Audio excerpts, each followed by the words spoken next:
Matapos ang kasal ng pinsang si Lucia, naiwan si Rica sa reception na lasing at halos di na makatayo pa. Pero isang gwapong binatang di nagkatabiling tulungan siya at dalhin sa inukupang kwarto ng hotel. Subalit dala ng kalasingan, di na alam ng dalagang kanyang ginagawa at nagpaubaya sa lalaking kasama niya. Pagising kinabukasan, laking gulat ng dalaga na makitang wala siyang saplot at may katabing lalaki. At nang di niya matanggap ang lalaking to ay si Aldrin, ang half-brother ng asawa ng pinsan niyang si Lucia. At nagkataong si Lucia Vera pa ang first love ni Aldrin. Hayop ka? Manyak? Diyos ko, ang kabibi ko. Pinagsasamantala ng gago. Hoy Rika, huwag ka mag-inarte dahil hindi kita type. At mas lalong di kita pinagsamantalahan. Sa gwapo kong to? Di alam ni Rika ang gagawin. Naiinis sa sarili dahil wala siyang matandaan. Nababasa ko sa mga novel, kapag nakuha ng lalaki ang babae, masakit daw. Pero bakit parang wala akong nararamdaman? Gulong-gulo na si Rika sa mga nangyayari. At kahit anong pilit alalahanin ang nangyari, wala pa rin siyang maalala. Oh my G! Hindi kaya talagang may nangyari sa amin. At kaya wala akong maramdaman kasi Jutes siya? Kasing laki ng palito ang junior niya?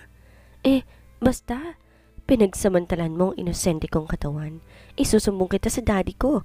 Ipapakulong kita. Hoy, babaeng Armalite ang bunganga na kasing baho ng suka mo kagabi. Huwag mo ako matakot-takot dahil ikaw ang nang akit kagabi.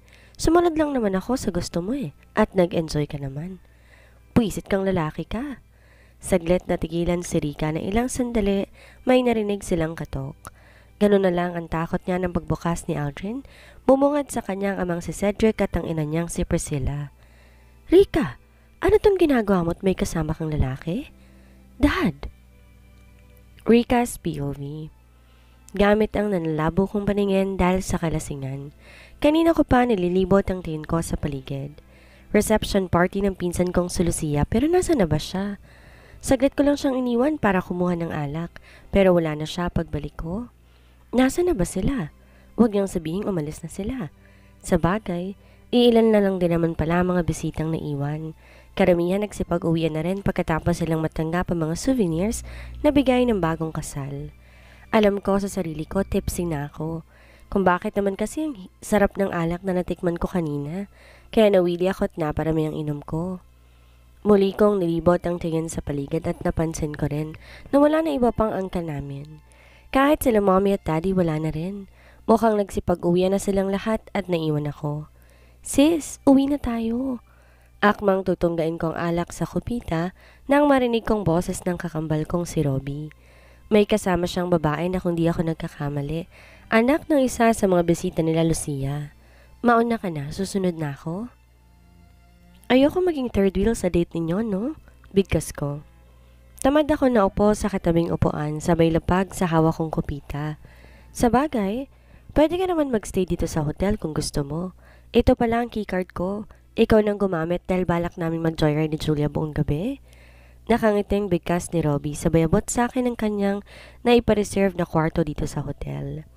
Bala ko rin sana magpa-reserve ng kwarto kanina dahil bala ko magstay sa hotel na to kahit 3 araw lang. Pero hindi nangyari dahil naging abala nga ako kay Lucia. Buti na lang give up nitong kapatid ko ang reservation niya. Wala nang bawian ha. Sige na, layas ka na sa harapan ko. Enjoy! Sana maabot ninyong langit. Nakangisi kong bigkas. Napansin ko sinaman pa ako ng tingin ni Robbie bago niya hinatak ang babaeng kasama niya. Mag-joyride pa pwede naman sila sa kwartong to. Bigkas ko kasabay ng pagsipat ko ng tingin sa card na hawak ko. 3rd floor room 303. Di ko mapigilang mapangisi sabay abot sa kupita na may lamang alak. Inubos ko ng inumin yon kesa naman masayang pa. Pagkatapos muli akong kumuha ng isa pa at mabilis na ininom. Hanggang sa hindi ko na namalayan pa na naparami na palang na inom ko. Iniwan nila ako pwes, mag-e-enjoy ako mag-isa. Nang maramdaman kong di ko na kaya, muli kong nilibot ang tingin sa paligid. Mukhang kailangan ko na rin magpahinga. Wala naman na ako makakausap sa party na to. Wala naman talaga ako ibang makakausap. Si Lucia lang kaibigan ko dahil siya nang nakakatsaga sa ugali ko. Ayaw sa akin ng mga halos kasing edad ko. Masumaraw kasi ugali ko kaya nga kahit sa school, bilang lang ang mga estudyanteng nakakasundo ko.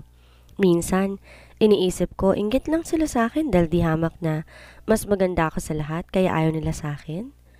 Muli akong tumayo sa pagkakaupo nang makaramdam ako ng matinding hilo. Shit! Mukhang tinamaan na ako ng alak ah. Dumudoble na rin ang paningin ko. Parang gusto ko na tuloy pagsisihan kung bakit uminom pa ako ng marami. Sa kakapilit kong tumayo at maglakad na maayos, aksidente naman na natisod ako. Tatanggapin ko na sana magiging kapalaran ko nang maramdaman ko ang paghigpit ng kung sino sa bewang ko bago pa ako matumba sa sahig. What have you done, lady? Nasaan ang mga kasama mo? Iinom-inom ng marami tapos di naman pala kaya? Bigkas ng seryosong boses sa punong tenga ko. Ramdam ko ang init ng hininga niya kaya hindi ko mapigilang mapalunok ng sarili kong laway. Nang unti-unti kong iangat ang paningin ko, gano'n na lang ang pagkagulat ko nang kaagad sumulubong sa aking paningin ang seryosong mukha ni Aldrin. Yes, si Aldrin, ang half-brother ni Corton. Di ko maiwasang titigan siya. Shit, pogi pala ng galunggong na to. Tsaka ano to? Bakit ang bango niya? Hey, lover boy, my knight in shining armor. Ikaw na ba ang sagot sa mga dasal ko? Di ko mapigilang bigkas. Pati yata pagsasalita ko'y naging kakaiba na. Kidding. Shit. Nasa na ba ang mga kasama mo? Don't tell me na iniwanan ka nilang lahat dahil sa sama na ugali mo. Narinig kong bigkas niya pero hindi ko na lang pinansin pa. Nangunyapit ako sa leg niya para sana umamot ng kahit konting lakas. Ilang saglit lang bigla ako nakaramdam ng pangasim ng aking sikmura kasabay ng di ko napigilang pagsuka. Narinig ko pa ang malutong niyang mura bago ko kinain ng kadiliman. Paano ba naman kasi? Sapul yata siya sa suka ko. Aldrin's POV. Shit, anong ginagawa mo? Shit! Sunod-sunod kong pagmumura habang nakatitig sa walang maling na si Rika. Sino ba naman ang matutuwa? Ako na nga tong nagmamagandang loob, sinukahan niya pa talaga ako. Ang sama talaga ng ugali ng babaeng to. Parang gusto ko tuloy pagsisihan kung bakit ko pa siya nilapitan. Dapat tiniyaan ko na lang siya eh, kesa naman maperwisyo niya pa ako ng ganito. Sa simbahan pa lang di na maalis-alis ang pagkakatitig ko kay Rika. Ewan ko ba, gandang-ganda talaga ako sa babaeng to. Kaya lang hindi naman siya ang tipo kong babae. Ang gusto ko yung mga katulad ni Lucy or Lucia na mukhang inosente at mabait. Yun nga lang si Kuya Corto nang nagwagi sa puso niya. Wala na ako magagawa pa kundi ang mag-giveaway na lang. Ayoko sa babaeng hindi ako gusto. Ayoko ipilit ang gusto ko, lalo na kung ito'y hindi makakabuti sa relasyon ng dalawang taong nagmamahalan. Dahil sa nakakayang sitwasyon, wala akong choice kundi tuluyan ng buhatin si Rika. Di ko rin naman siya po pwedeng pabayaan.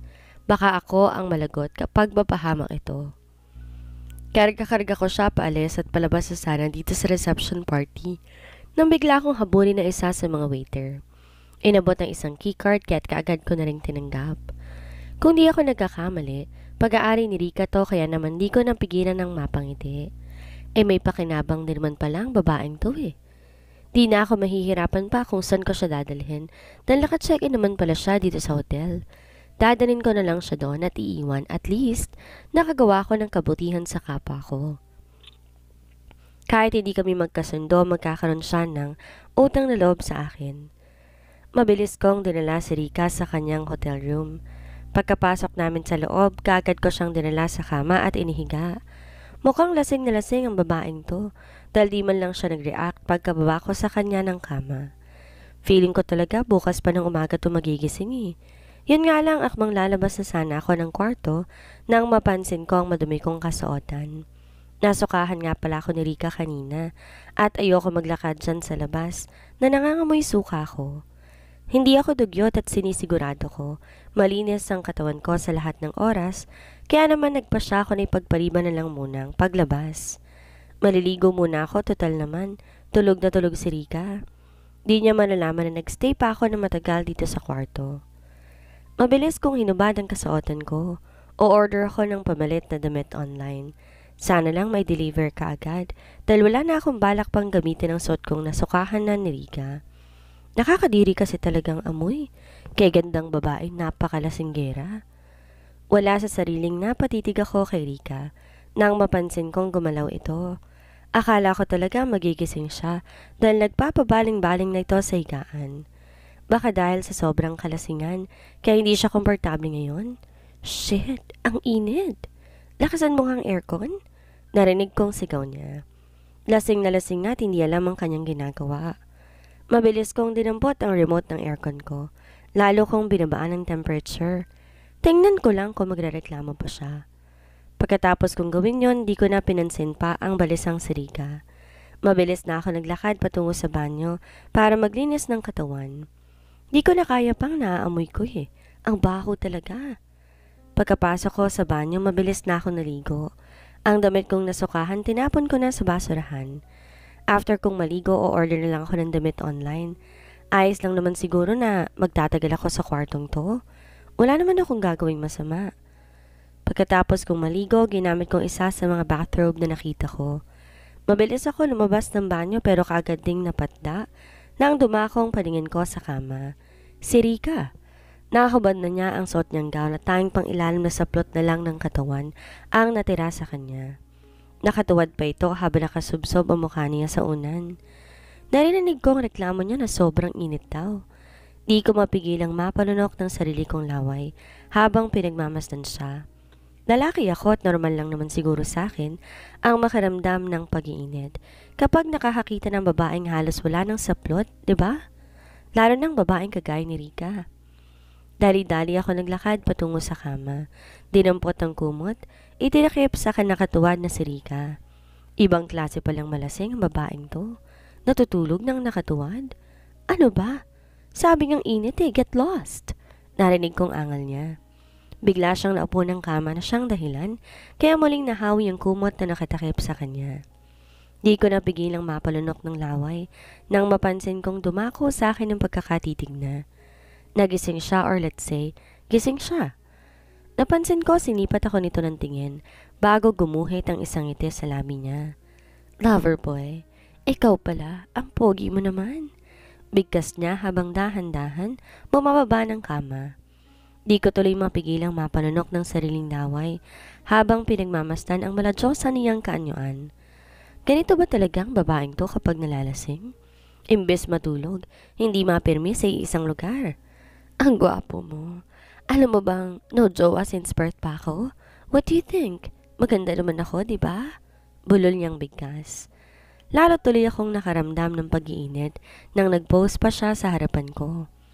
Nagpakawala na isang matamis na ngiti sa labi habang namumungay ang mga matang nakatitig sa akin. Kung di siya lasing baka isipin ko pa, inaakit niya ako eh.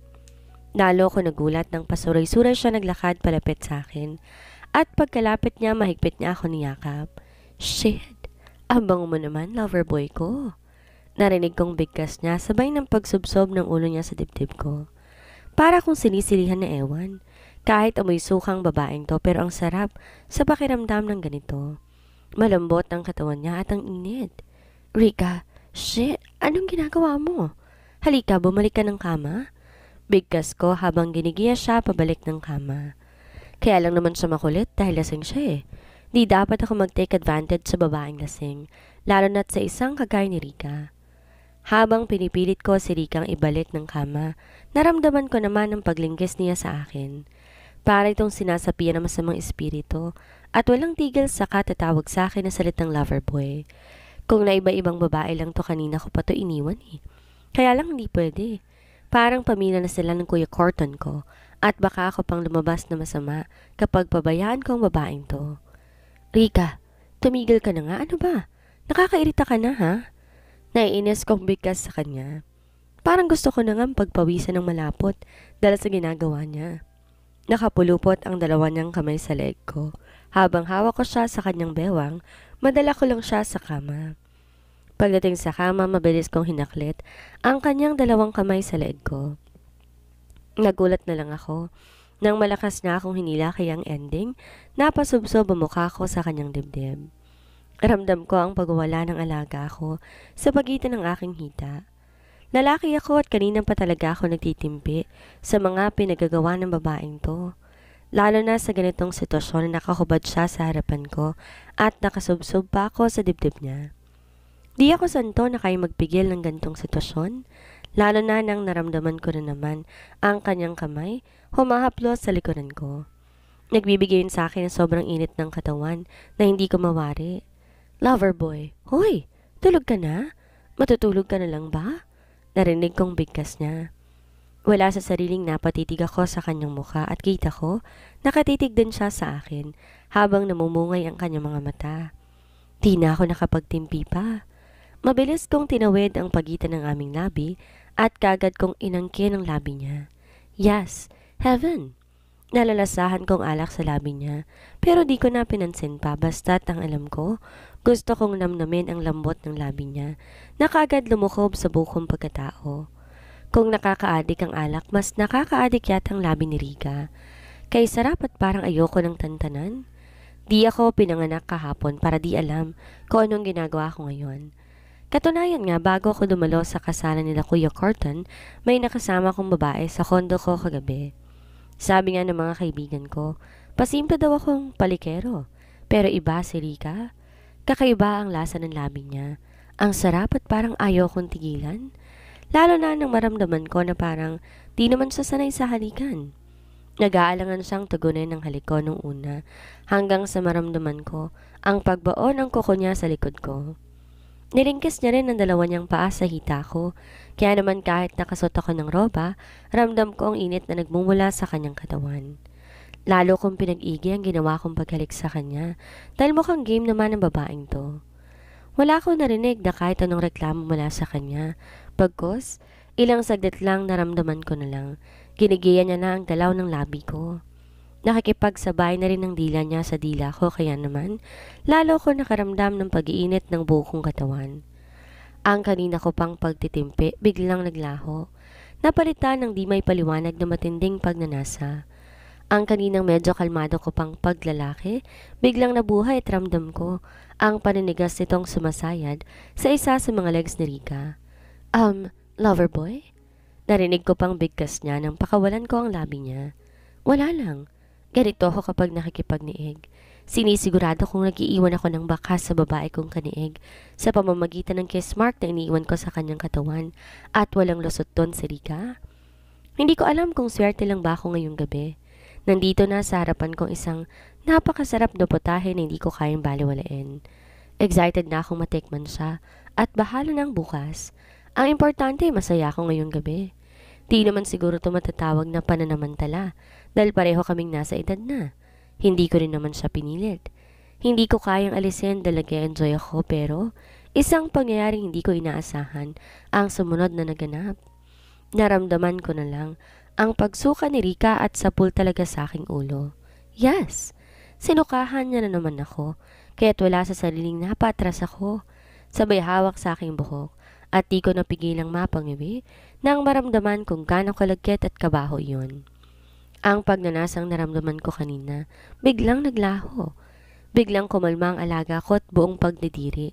Tiningnan ko si Rika na parang wala lang, na muling bumalik sa pagkakahiga sa kama habang nakapikit ang mga mata. Shit! Bastos ka talagang babae ka. Di ko napigilang bigkas at kagad na bumaba ng kama. Sabi ko na nga ba poisonous talaga ang pumatol sa babaeng lasing, lalo na sa babaeng kagaya ni Rika. Sa pangalawang pagkakataon, sinukahan niya na naman ako at worst, sa ulo ko pa talaga tumama. Hindi ko pa nga napipigilan ng lalong makaramdam ng pandidiri nang maramdaman ko pa ang pagdaloy ng tubig sa aking mukha. Wala sa sarili na napatakbo ko pabalik ng banyo at sa pangalawang pagkakataon, muli akong naligo. Rika's POV. Nagising ako kinaumagahan sa isang hindi pamilyar na kwarto. Pagkamulat ko ng aking mga mata, wala sa sariling napabangon ako ng kama para lang matigilan nang maramdaman ko na wala akong damit pang itaas. Yes, nakahubad ako at tanging panty lang ang meron ako. Wala sa sariling muli akong napapikit. Parang gusto kong sabunutan ng sarili ko nang maalala ko kung ano nga bang nangyari kagabi. Lasing na lasing pala ako, di ko alam paano pa ako nakarating dito sa kwarto. Iisipin ko sanang baka bumalik ang kakambal kong si Robbie at siyang nagdala sa akin sa kwartong to nang mapansin kong may gumagalaw sa tabi ko.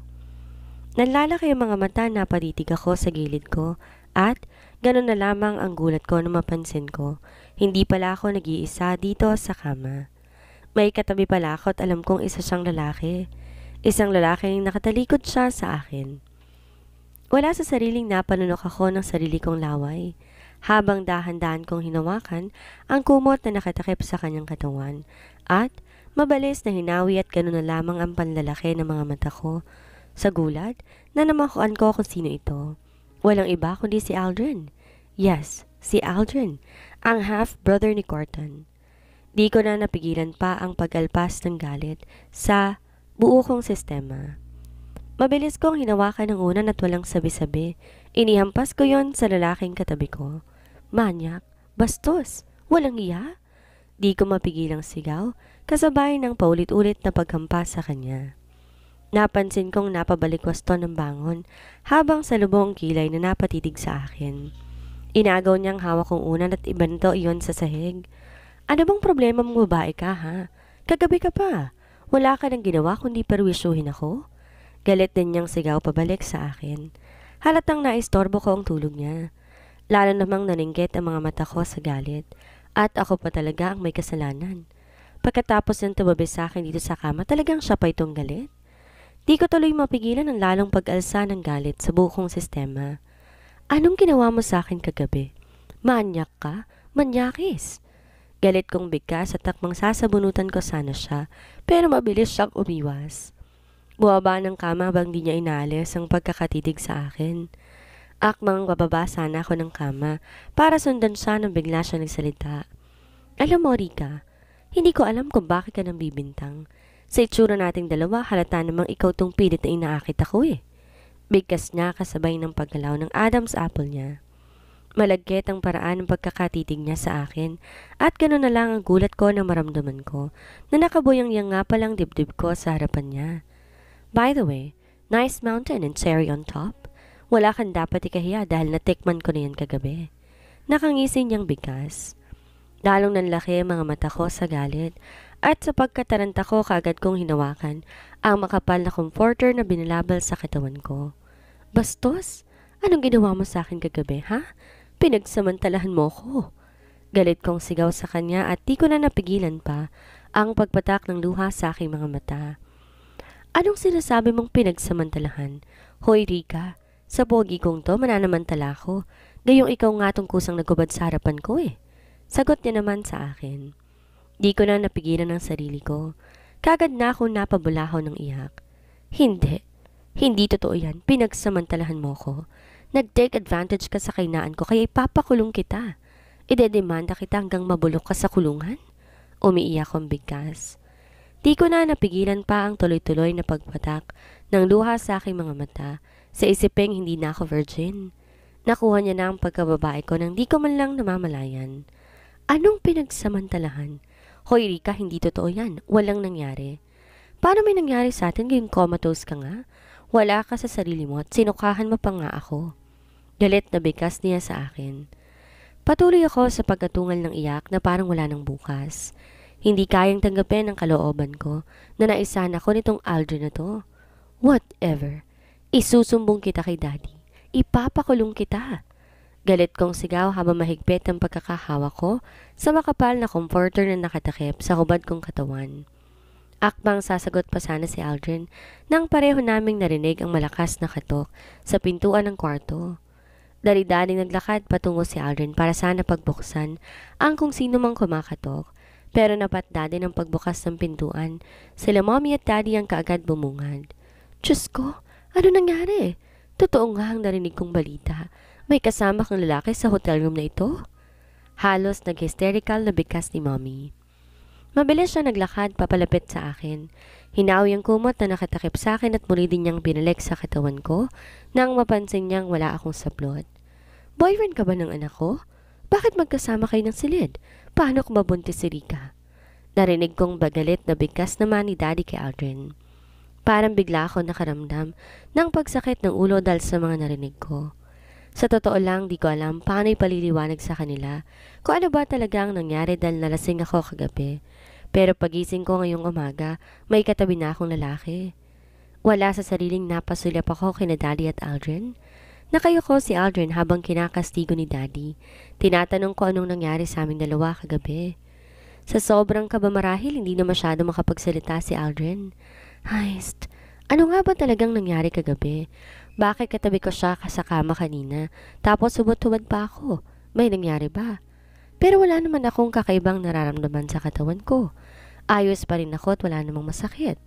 Nabasa ko kasi sa mga modern romance book, masakit daw ang pagbababae kapag napasok ng lalaki. Pero wala akong nararamdamang kakaiba sa sarili ko, kaya posible na walang nangyari sa aming dalawa at natulog lang kaming dalawa na magkatabi sa kama. Sigurado po ako dito. Promise, wala pong nangyayari. Ano po, nag-kiss lang kami ni Rika pero hindi po kami umabot sa ano. Narinig kong sagot ni Aldrin kay Daddy. Hindi ko mapigilang mapangwi. Pinukol ko siya na masamang tingin dahil hindi man lang siya nagdalawang isip sabihin ng katagang yun kay Daddy. Ni ang pag-kiss na binanggit niya hindi ko natatandaan. Wala talaga akong malala dahil sa matinding kalasingan. Hayop ni Aldrin to. Humanda siya sa akin mamaya. Kakalbuhin ko talaga siya. Sinasabi ko na nga ba. May ginagawa siyang kabalastagan sa akin. Baka nga may nangyari sa amin at di ko lang naramdaman na nananakit ang kifi ko dahil jutay ang sandata niya. Sa naisip kong yon, parang gusto kong iuntog ang sarili ko sa headboard ng kama. Bakit ba nangyayari to sa akin? Promise, malagpasan ko lang problemang to. Magpapakabait na talaga ako. Mag-aaral ng mabuti para may pagmalaki ako nila mommy at daddy. Gusto kong makausap ang guardian mo. Tawagan mo sila ngayon din. Pautos na bigkas ni Daddy na labis kong kinagulat. Dad, sinabi ni Aldrin na walang nangyari. Hindi to big deal kaya hayaan niyo na po. Kaagad kong bigkas. Muli ako napatingin kay Aldrin at kaagad ko siyang inirapan nang mapansin kong nakatitig din siya sa akin. Rika, hindi ako pinanganak kahapon para di ko malaman kung anong nangyayari ngayon. Magdamag kayo magkasama sa kwartong to tas ganyan ang ayos mo. Gawain ba ng matinong babae yan? Galit namang singhal sa akin ni Daddy. Baka sa mukha matinding frustration kaya hindi ko na mapigilang mapaluha. Mula noon hanggang ngayon, tingin niya talaga sa akin walang kwenta. Porket mahina ako sa school, ganito niya na lang ako itrato. Ibang-iba ang pagtrato niya sa kakambal kong si Robbie kumpara sa akin. Cedric, tama na. I think kailangan muna nating panigan ang side ni Rika. Nasa tamang edad siya para magdesisyon ng mga bagay-bagay. I think kailangan natin siyang bigyan ng chance para makapagdesisyon siya ng sarili niya. Awat naman ni Mommy. Napansin niya marahil nag-uumpisa na akong lumuha. Sa bagay, kahit may kakulangan sa akin or mahinang IQ ko, si Mommy lang palaging kumakampi sa akin eh. Wala talagang amortong si Daddy sa akin dahil isa raw akong dakilang pasaway. Matigas ang ulo at hindi nakikinig. Pabayaang magdesisyon. Palagay mo kapag pinabayaan natin ang batang yan, hindi mapapariwara ang buhay niya? Ginusto niyang gawin ang bagay na to, kaya hindi ko ito mapapalagpas. Kailangan panagutan ng lalaki yan ang nangyari sa kanilang dalawa. Priscilla, babae ang atin, at sa laban na to si Rika ang talo. Bigkas ni Daddy na lalo nagpaiyak sa akin.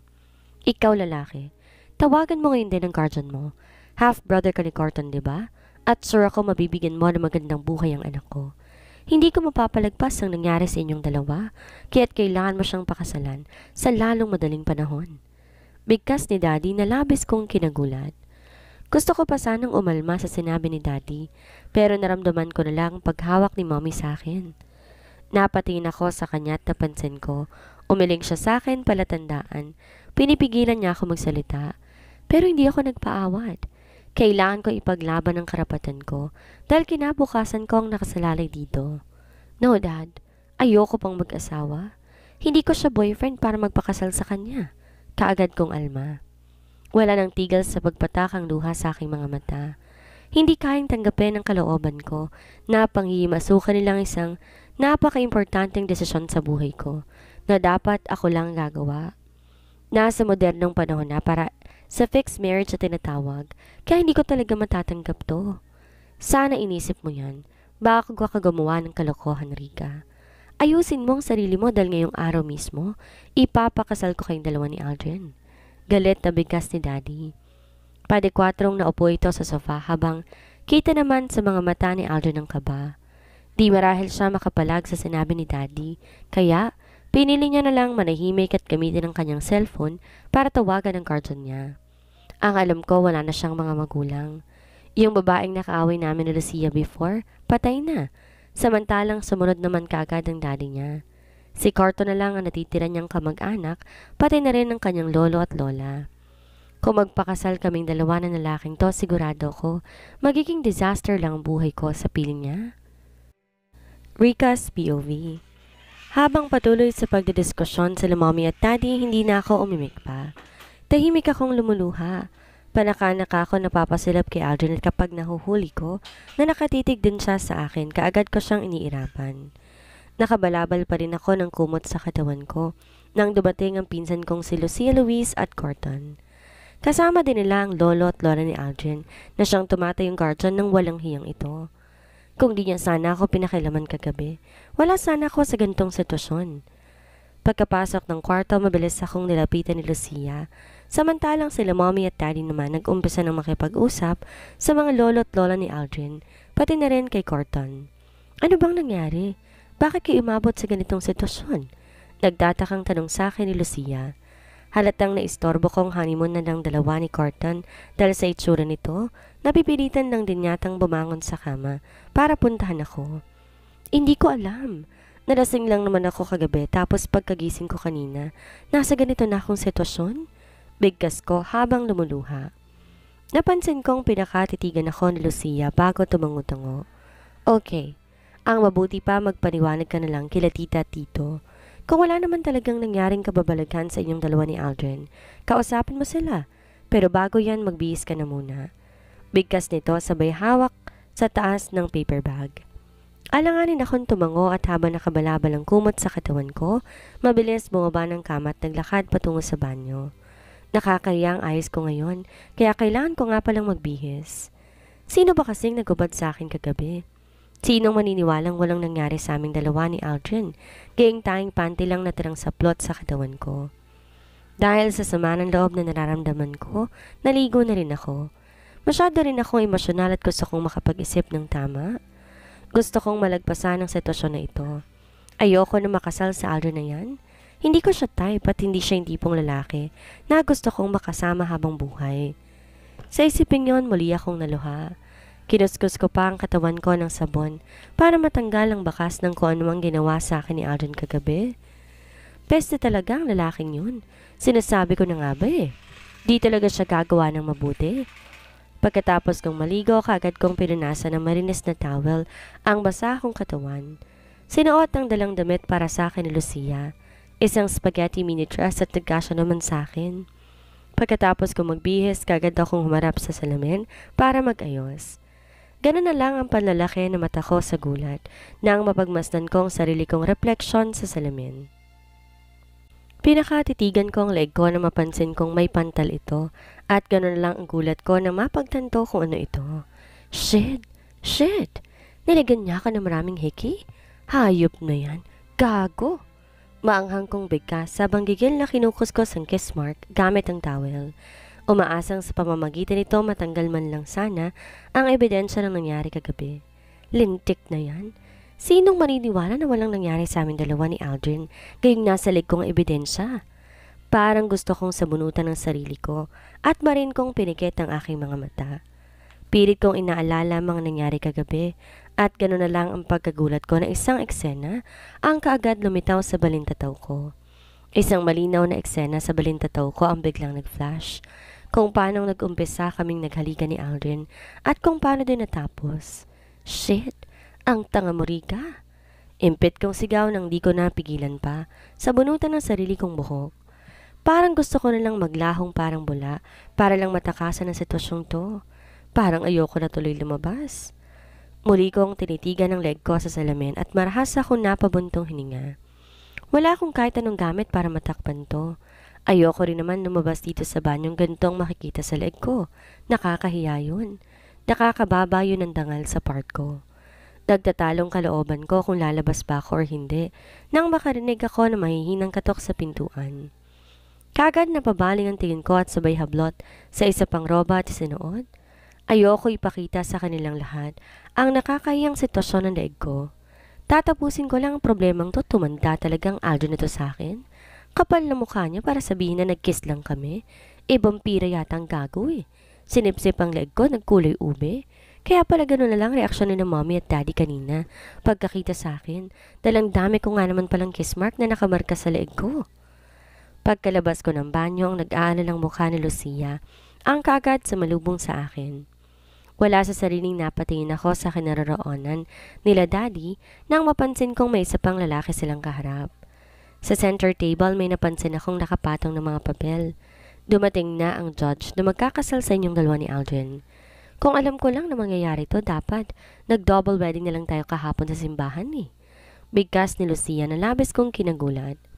Mukhang wala na talaga ako nitong lusot. Last day ko na pala sa pagiging single at kahit lumuha pa ako ng dugo, alam ko wala na akong kawala pa sa magiging kapalaran ko. Di maipinta ang mukha ko habang pinipirmahan ko ang papel na nasa harapan ko. Sino ba naman kasing matutuwa? Gayong kinasal ako nang wala sa oras and worst, pareho kaming nakasuot ng bathrobe ng groom kong si Aldrin. You may now kiss the bride. Anunsyo ng judge na nagkasal sa amin dalawa ni Aldrin, hudyat na tapos na ang ritual ng kasal kahit nasa civil lamang ito. Matalim kong tinitigan si Aldrin nang mapansin ko, akmang hahalikan niya na sana ako. Napakamoto ng ulo at napatingin sa mga mahal sa buhay na nasa paligid. Kiss the bride na daw. Huwag niyong sabihin ngayon pa kayo magkakahiyaan, gayong nauna na nga ang honeymoon. Narinig kong panunod John Lucia. Pigil ko ang sariling irapan to. Hindi niya man lang ako nagawang ipagtanggol sa lahat. Tsaka anong sabi niya, honeymoon? Wala nga ako nararamdaman eh. Sa mga nakikita kong kiss mark sa leg ko kanina, parang gusto ko tuloy isipin na may nangyari sa aming dalawa ni Aldrin. At di ko lang naramdaman dahil jutay nga ang kanya. Singlaki lang siguro ng palito ng posporo. Sa isiping yon, di ko mapigilang mapangisi. Kung jutay kay Aldrin, baka pwede kong gamitin yon na grounds para sa annulment namin. Yes, why not? Pwede yun. May nabasa ako tungkol dito na size matters nga daw para maging masaya ang pagsasama ng mag-asawa. Muli kong tinitigan si Aldrin na noon ay hindi mapakali. Mukhang apektadong loko sa pangantsaw ni Lucia. Sa bagay, kung di ako nagkakamali, si Lucia nga palang first love niya. Si Corton nga lang nagwagay sa puso ng pinsan ko. Isang pilang ngiti ang gumuhit sa labi ko bago ko mabilis nilapitan si Aldrin at pinupulot ang braso ko sa leeg niya. Tumingkad ako at agad kong dinampi ang labi ko sa labi niya. Narinig ko pa ang pagsinghap nila Mommy at Lucia dahil sa ginawa ko, kaya di ko mapigilang makaramdam ng tuwa. Kiss the bride pala eh. At dahil mukhang sa titig ko palang takot na tong si Aldrin, ako na lang mag-kiss the groom. Mabilis ang pagdampi lang naman ang labi ko sa labi niya. At pagkatapos ko siyang halikan, napansin ko kaagad na namula ang pisngi nito na umabot hanggang tenga. Di ko tuloy mapigilan ang matawa at mabilis na lumayo sa kanya. Nang tumingin ako kay Mommy, kita kong pagkadismaya na nakaguhit sa mukha nito. Di marahil makapaniwala na ako pa mismong humalik sa groom ko. Well, sila ang may gustong ikasal ako ora-orada, kaya dapat lang tanggapin nilang katotohanan na ganito talaga ako. Napag-usapan pa na next year daw gaganapin ang kasal namin sa simbahan. O diba? Talagang naghahangad pa ang mga oldies ng kasal sa simbahan. Kaya hindi ko sigurado kung hanggang kailan tong buhay mag-asawa namin dalawa ni Aldrin. Para nakikinikinit ako na ang mga posibleng mangyari. Alam ko sa sarili ko na hindi kami magkakasundo, no? Welcome to our family, Iha. Nag-uumpisa na naman sana maglakbay ang diwa ko nang marinig ko ang boses ng lola ni Aldrin. Si Lola Rebecca, na magiging lola ko na rin. Napasula pa ako kay Aldrin na nooy nakatitig pa rin sa akin habang blankong ekspresyon ng mukha. Pinukol ko muna siya na masamang tingin bago ko hinarap si Lola Rebecca. Thank you la, ngiti-ngiti kong sagot. Mabuti na lang at mukhang mabait naman tong si Lola Rebecca. Mukhang magkakasundo kaming dalawa. Konting pag-uusap pa hanggang sa dumating na rin ang mga kasuotan namin ni Aldrin. Mabilis kami nagbihis at niyaya kami nila Mommy at Daddy na kumain daw muna sa labas bago daw kami tumulak pa uwi ng probinsya. Nagulat na naman ako dahil hindi ko to inaasahan. Probinsya? Mom, hindi ako sasama sa kanya. Hindi ko nga alam ang lugar na yun eh. Kagad kong angal kay Mommy. Isipin ko pa lang na mamumuhay ako sa asyendang malayo sa Kabiasnan. Parang mamamatay na ako sa pagkabagod. Ano ba namang klaseng parusa to? Ang asawa mo ang magmamana ng Hacienda Montalibano, kaya doon kayo dapat tumira. Ano ba naman yan, Rika? Kung di ka sana nagpapadalos-dalos, hindi sana ito mangyayari sa'yo. Pinaredy ko sa mga kasambahay ang gamit mo para diretso na ang uwi ninyo mamaya, pauwi ng probinsya. Bigkas ni Mommy sa akin. Parang gusto ko tuloy sa bunutan ng sarili ko sa narinig ko sa kanya.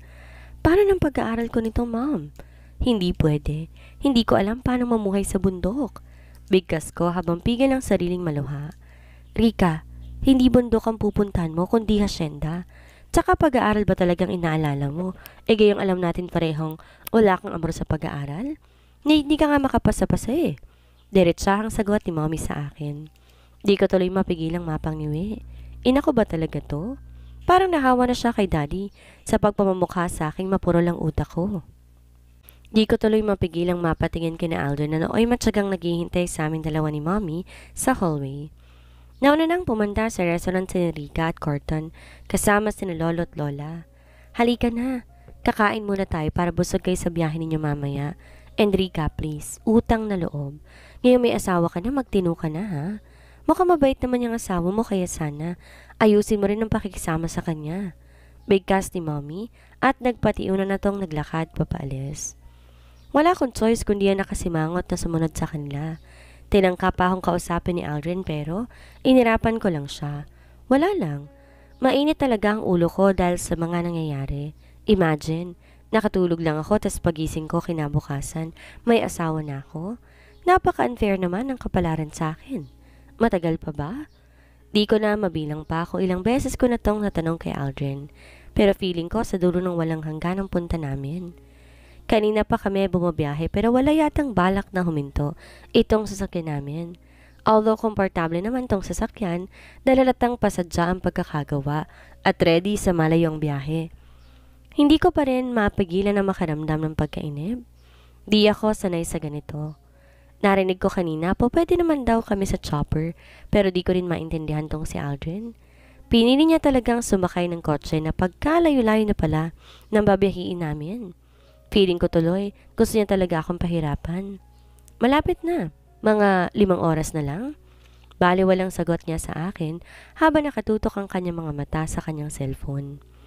Kagad ko naman tong pinaningkitan ng mga mata dahil sa sobrang inis. Malapit na. 5 oras na lang. Are you nuts? Galit kong sikmat sa kanya. Napansin kong natigilan to sabay titig sa akin. Maybe. And pwede ba, Rika? Kung wala kang magawa sa buhay mo, manahimik ka. Di ka na nakakatuwa eh. Naiinis niya na namang sagot sa akin. Muli akong napasandal sa upuan habang nagkukot-kot ang kalooban ko. Di ko alam kung tama pa ba itong nangyayari sa akin. Kung ito ang kaparusahan dahil sa katigasan ng ulo ko, parang di ko yata kakayanin. Hindi ako sanay sa ganito. Feeling ko hindi ako malaya dahil kinasal na ako sa Aldrin na to. Hindi na ako umimik pa hanggang sa hindi ko na malayan, nakatulog na pala ako. Muli ako nagising sa nakahinto na pala ang sasakyan na sinasakyan namin. Tumingin ako sa kaninang katabi ko lang na si Aldrin at di ko na mapigilang mapatitig sa kanya nang mapansin kong tulog na rin siya. Habang tinititigan ko siya, hindi ko mapigilan na makaramdam ng paghanga para dito. Gwapo rin naman pala ang gago. Matangos ang kanyang ilong at may mapupulang labi. Kung sa pangatawan, maskulado din naman to. Matangkad din kagaya ni Corton. Mukhang nagje-gym ang gago dahil halata naman. Batak ang kanyang muscles na halata sa suot ng t-shirt. Siguro masarap yumakap ang gagong to. Sa naisip kong yon, parang gusto kong kutosan ang sarili ko. Kung ano-anong naiisip ko. Tsaka bakit nga pala nakahinto kami? Wala sa sariling tumitig ako sa labas ng bintana at doon ko lang napansin pumapatak pala ang ulan. Nandito kami sa isang gasolinahan, mukhang huminto kami dahil sa ulan. Kung minamalas ka nga naman. Gabi na at kanina pa kami bumabiyahe at sa totoo lang, gusto ko nang ihiga sa malambot na kama ang katawang lupa ko. Napapasubo talaga ako dito kay Aldrin eh. Umpisa pa lang ng pagsasama namin, puro pasakit ng nararanasan ko sa kanya. Nakakaramdam na rin ako ng pagkalam ng sikmura ko, pero saan kaya po pwedeng bumili ng makakain? Nagpabaling-baling ako ng tingin, at gano'n na lang ang pagguhit na masayang ngiti sa labi ko, nang mapansin kong may malapit na convenience store mula sa kinapaparadahan namin. Aldrin! Aldrin! Tawag ko kay Aldrin para gisingin to. Gano'n na lang ang paniningkit ng aking mga mata nang mapansin kong di man lang 'to natinag. Parang walang narinig dahil mahimbing ang kanyang tulog or baka naman nagtutulog-tulugan lang. "Aldrin!" Galit kong sigaw sabay malakas na tapik sa pisngi nito. Huwag niya akong tutulog-tulugan. Kung ganitong gutom ako, kung ayaw niyang makalapa ko siya. "What?" Galit na sigaw niya sa akin. Namumula ang mga mata. Pinukol ako na masamang tingin kaya agad ko siyang pinagtaasan ng kilay. "Bakit nakahinto ang kotse?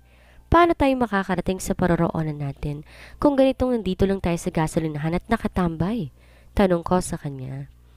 Narinig kong malakas itong pagbuntong hininga bago sumagot. "Really? Talaga bang mahina ka makapick up? Hindi mo ba napansin kung gaano kalakas ang ulan sa labas?" Galit na singhal niya sa akin. Matalim ko siyang tinitigan pero di na ako nagsalita pa bagkos muli akong humalukip-kip at tumitig sa kawalan. Ihanda mong sarili mo dahil baha sa daraanan natin. Kapag hindi tumigil ang pag-ulan, stranded tayo sa lugar na to at baka bukas or sa sunod pa na araw tayo makakarating sa hasyenda. Bigkas niya na labis ko kinagulat. "What? Magtatagal tayo dito as in dito sa loob ng kotse na to?" Galit kong sagot sa kanya. Nakangisi naman tong tumango. May balat ka yata eh. Hindi ko alam kung bakit. Puro na lang kamalasan ang nangyayari sa akin ngayong kasama kita. First time kong na-stranded ng ganito sa kakaparot pa rito ko ng Maynila. Alam mo ba yon? Bigkas niya na sa tono ng kanyang boses, ako pa yatang sinisisi. "So sinasabi mo na malas ako? Na may sa demonyo ko kaya tayo nandito sa gantong sitwasyon?" Galit kong singhal sa kanya. Talagang ginagalit ako ng lalaking to. Hindi kayang tanggapin ng pride ko kung ano mga pinagsasabi niya laban sa akin.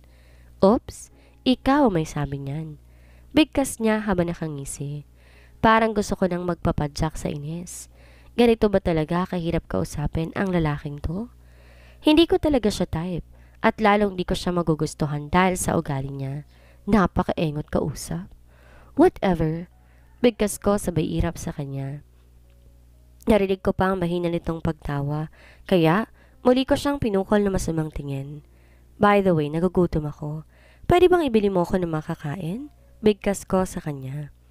Kalilimutan ko muna ang pride ko ngayong gabi. Nagugutom talaga ako eh. "No, maulan sa labas at baka mabasa ako." Sagot niya sa akin sabay pikit. Naiinis ko siyang tinitigan sabay tayo. Binuksan ko ang pintuan ng kotse at takmang lalabas sa sana ako nang maramdaman ko ang paghawak niya sa braso ko. "Teka lang, saan ka pupunta?" Narinig kong tanong niya sa akin habang mahigpit siyang nakahawak sa braso ko. Kagad akong pumiksi lalo na nang maramdaman ko na may kung anong mainit na bagay ang biglang tumulay mula sa kanyang kamay papunta sa balat ko. Para ko napapaso na ewan. Sa gulat ko wala sa sariling napapiksi ako para lang mabitawan niya ang pagkakahawak niya sa akin. Nakakailang kasi eh. Parang may hatid na kuryente ang kanyang kamay na kay bilis dumaloy sa ugat ko. "Ano ba? Pakialam mo ba? Nagugutom ako kaya't huwag kang asungot dyan." Halos pasigaw kong wika kay Aldrin. Kapag ganitong gutom ako, huwag siyang hahara-hara at baka hindi ko siya matansya, malapa ko siya. "Bahala ka. Kapag mapagsamantalahan ka dyan or matangay na masamang loob sa labas, hindi ko nasagutin ha. Hindi mo kabisadong lugar na to at anytime. Pwedeng may humila dyan sa labas para dalhin ka sa madilim na bahagi." Pananakot niya sa akin. Di ko naman mapigilang kilabutan dahil sa sinabi niya. Wala sa sarili, bumitaw ako sa pagkakahawak sa pintuan ng kotse. Muli akong napaupo sa aking pwesto kanina habang di ko napigilan ng makaramdam ng kaba. "Bakit? Marami bang aswang dito?" Kinakabahan kong tanong kay Aldrin. Hindi ako nababahala sa pagsamantala na yan dahil pwede ako manlaban. Pero sa aswang hindi ko yata kaya. Baka akmang lalaban pa lang ako, nakuha na niyang lamang loob ko eh. Muli kong nilibot ang tingin sa paligid at medyo madilim nga. Paano ba naman kasi ang lakas ng ulan sa labas, tapos iilan lang ilaw sa poste. Buti nga dito sa kinaroroonan namin medyo maliwanag pa eh. Posible ngang may gumagalang aswang sa mga ganitong klaseng lugar. Kahit naman laking Maynila ako, naniniwala ako sa aswang no? Paborito ko kayang manood ng horror movies nung high school ako. Tinigil ko lang nung nag-college na ako dahil feeling ko binabangungot ako sa mga napapanood ko. Kung sasabihin kong meron, maniniwala ka ba? Kung di nga lang baha sa daraanan natin, hindi talaga ako tatambay sa lugar na to. Mabuti na lang at may dalawa tayong kasama. Kung hindi, kahit baha pa yan, lalanguyin ko para lang makaalis tayo sa lugar na to. Nakangisi nitong sagot sa akin.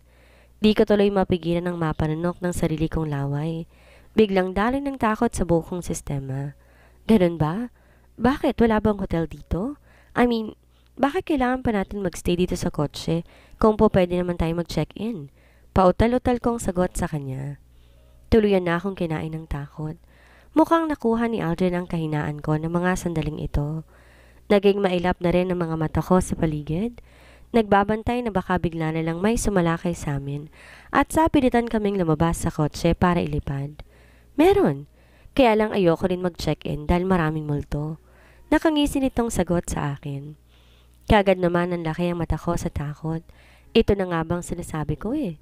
Isa sa mga dahilan kahit ayoko sa probinsya dahil sa mga ganitong bagay. Napasulap ako kay Aldrin. Nakatitig din to sa akin habang may ngiti na nakaguhit sa kanyang labi. Wala sa sariling napatitig din ako sa kanya, kasabay na malakas itong pagtawa. Don't tell me natatakot ka. Nakangisi nitong tanong sa akin. Bakit ikaw? Hindi ka ba takot? Balik tanong ko sa kanya. Muli itong tumawa. Hindi na ako masyadong takot. Sanay na ako eh. Bigkas niya at ibinaling ang tingin sa labas ng kotse. Ilang saglit lang binuksan niya ang bintana na nag-uugnay sa amin sa driver's seat at sumilip. Manong Rudy, anong balita? Wala bang ibang way para makalis tayo sa lugar na to? Nagugutom na si Rika. Narinig kong tanong niya sa driver. Balid naman din sila sa unahang bahagi ng sasakyan. Dinig ko kanina driver/bodyguards ang mga ito ni Aldrin.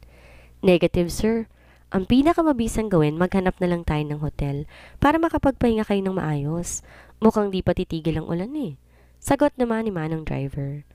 Di ko na napigilan pa ang mag-alala. Kung minamalas ka nga naman, hindi na talaga ako babiyahe. Last na to. Kapag babalik ako ng Maynila, sasakay na talaga ako sa chopper. Okay? No choice. May hotel tayong nadaanan kanina. Doon na lang siguro tayo magpalipas ng gabi. Sagot ni Aldrin sa mga ito. Kagad namang sumang-ayon ng driver at ilang saglit lang, naramdaman ko ang paggalaw ng sasakyan. Palatandaan na aalis na kami. Hotel? Mag-hotel tayo? Di ko mapigilang tanong kay Aldrin. Yes, bakit? Ayaw mo? Kailangan na natin mag-hotel para may pahinga din ng makina ng kotse. Di pwedeng patayin ang makina pag nandito tayo sa loob. Sobrang init naman nun. Sagot niya sa akin. Pero sabi mo, maraming multo sa hotel. Natatakot ako. Kagad kong sagot sa kanya. Nalimutan ko kaaway ko nga palang lalaking to. Di na ako sinagot pa ni Aldrin pero kita ko sa itsura nitong nagpipigil siyang matawa.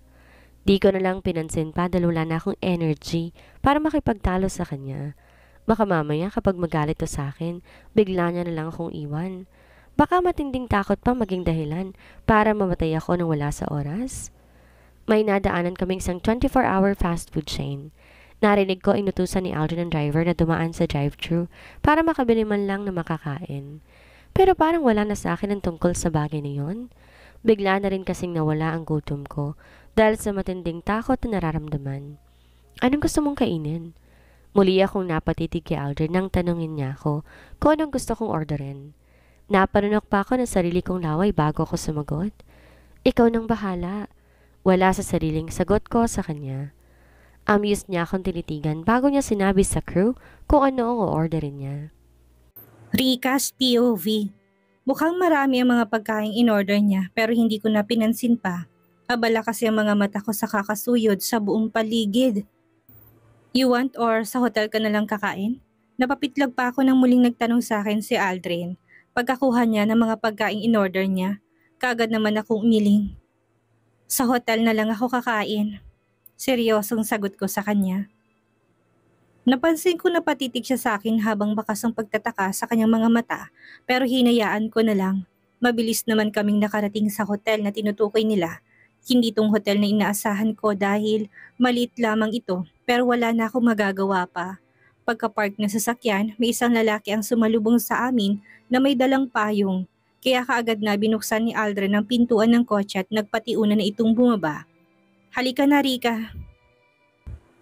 Kaagad na wika niya sa akin na mapansin niya marahil na wala akong balak na bumaba ng sasakyan.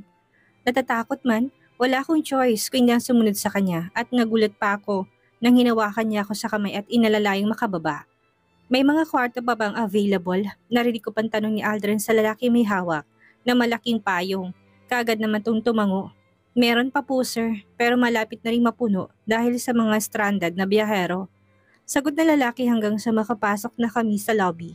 Diretso kami sa reception area at kaagad na sinabi ni Aldrin kung ilang kwartong kakailanganin namin. 3 kwarto po sir? Meron pa po. Kaagad na sagot ng nakangiting receptionist. Halata sa itsura nitong nagpapakito kay Aldrin. Kaya pigil ko sarili kong sabunutan to. Dapat talagang Pilipina na siya dahil probinsya to. Pero parang mukhang isang kalabit lang ni Aldrin, bibigay na kagad to Bakit 3?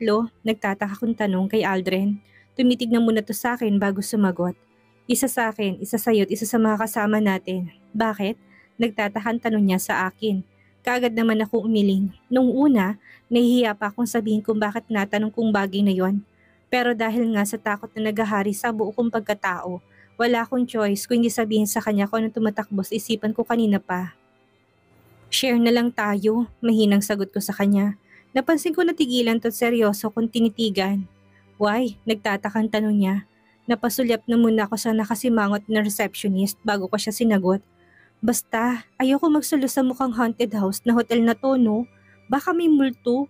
Bigkas ko. Kagad ko namang napansin na pigil na natawa si Aldrin bago niya muling hinarap ang receptionist. Turom na lang pala miss. Nakalimutan kong takot nga pala mag-isa itong asawa ko sa isang silid. Nakangiting bigkas niya sa receptionist na mukhang hindi na masaya sa buhay niya. Nahuli ko pang pailalim akong tinitigan kaya naman kagad ko rin siyang pinukol ng masamang tingin. Kung type niya si Aldrin, sorry na lang siya, hindi sila bagay at ako ang unang tututol. Pagkakuha namin sa susi, kaagad na ibinigay ni Aldrin ang isa nito sa aming 2 kasama. Sinabi nito na magpahinga na sila dahil baka bukas na namin ituloy ang biyahe namin. Tahimik naman akong sumunod kay Aldrin hanggang sa nakarating na kami sa aming kwarto.